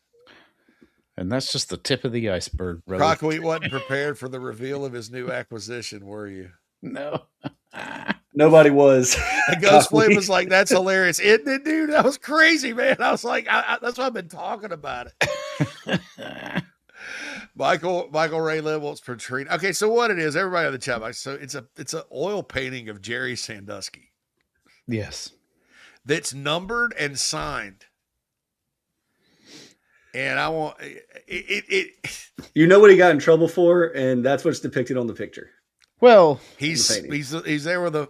He is there with children. A bunch of kids. That. Yes, he is there with children. A bunch of teenagers. It's not graphic. I didn't know what to think because Right. he was like the Holy Grail. I was like, well, what is he doing? And I looked at it. I was like, oh my dude. So my question is, who's selling it? Where did he buy it from? He's like, I didn't even know this guy had prints, Right. or SIGs. Unbelievable. Michael says if they don't start 4-1, they'll be fire Beamer talk. Probably because nobody wants to lose to Mississippi State or Kentucky. I mean, I think they can handle it if you lose to Bama.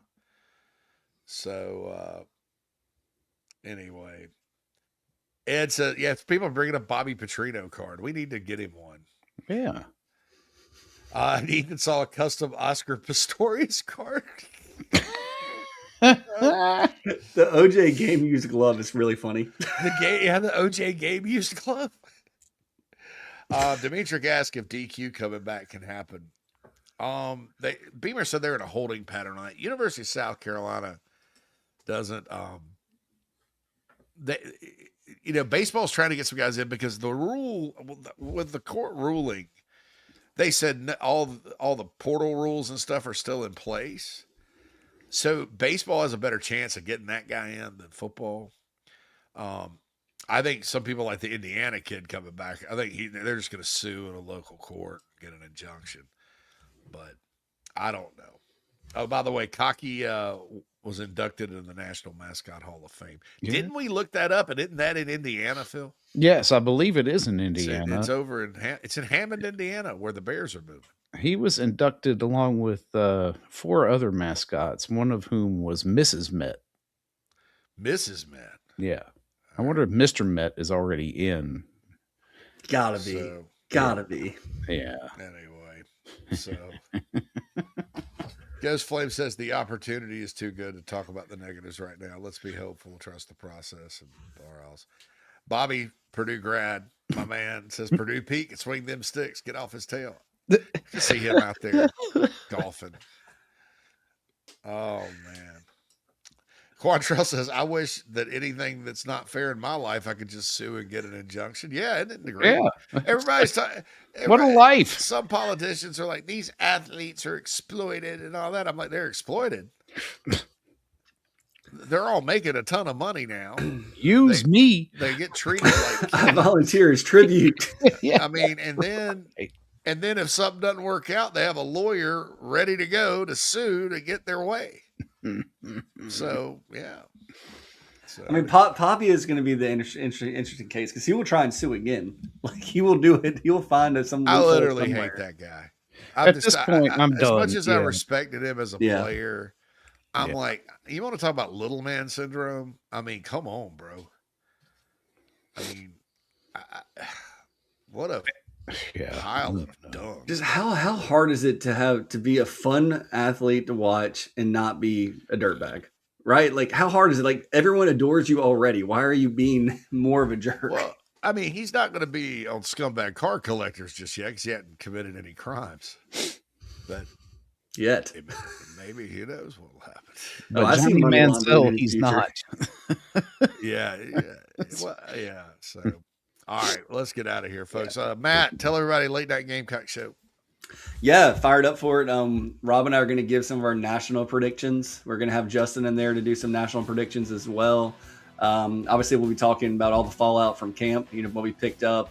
Plenty of Gamecock talk, but also some national stuff there. And then we're gearing up because next week will be SEC and Gamecocks. And before you know it, we'll be, back to our regular scheduled programming where we're going to be breaking down the opponents and what the season holds, all of that. So we're excited. 7:00 right here on Chief Sports Network. And you can find us and we'll have a good time. Rob and Justin and I will all be there. Be sure to go. The Late Night Gamecock Show has its own podcast page. So go Apple and Spotify for that. Everyone have a wonderful weekend, Gamecock Nation. High school football starts in 2 weeks, so you also want to go get the 4 Quarter Friday podcast. They had Aaron Brand from Irmo on and talking jamborees. High school football teams are scrimmaging right now. Jamboree starts Monday. There's a Monday night football in Woodruff. You bet your bottom dollar if I were in the state, I'd take my happy butt up from Columbia through Lawrence. I'd stop at the Whiteford's Giant Burger and roll on up to Woodruff, home of Willie Varner, and check that out. But be sure to go to 4quarterfriday.com for all your high school sports coverage. If you're a Big Spur Gamecock Central member, you also get all the content on that side because it's all part of the same network. So, and then don't forget our 75% off promo. That is a great deal. We talked about it earlier if you missed it. But in pay 20 upfront, years in this business, we've never had a deal like that. So, but it won't last long because it is a good deal. You can't. that's right. You can go broke having a deal like that for a long time. But like I said, we want to create value. That's all. So that's what On 3 is about. That's what we're about. Value, because we know things are expensive. I'm about to go to a grocery store, and I'm gravitating more toward Aldi's now. Yeah. I used to kind of turn my nose up at it, not anymore. Aldi's got good stuff, man. Mm-hmm. That's what that was my mistake. Should never have acted like I was too good to shop at Aldi's. Should have never acted like that. It's okay. I'm stupid. All right, for the Mad Dog, for the Late Night Gamecock, this is the Stupid Man. He's going to Aldi's. Have a good weekend, everybody. See ya.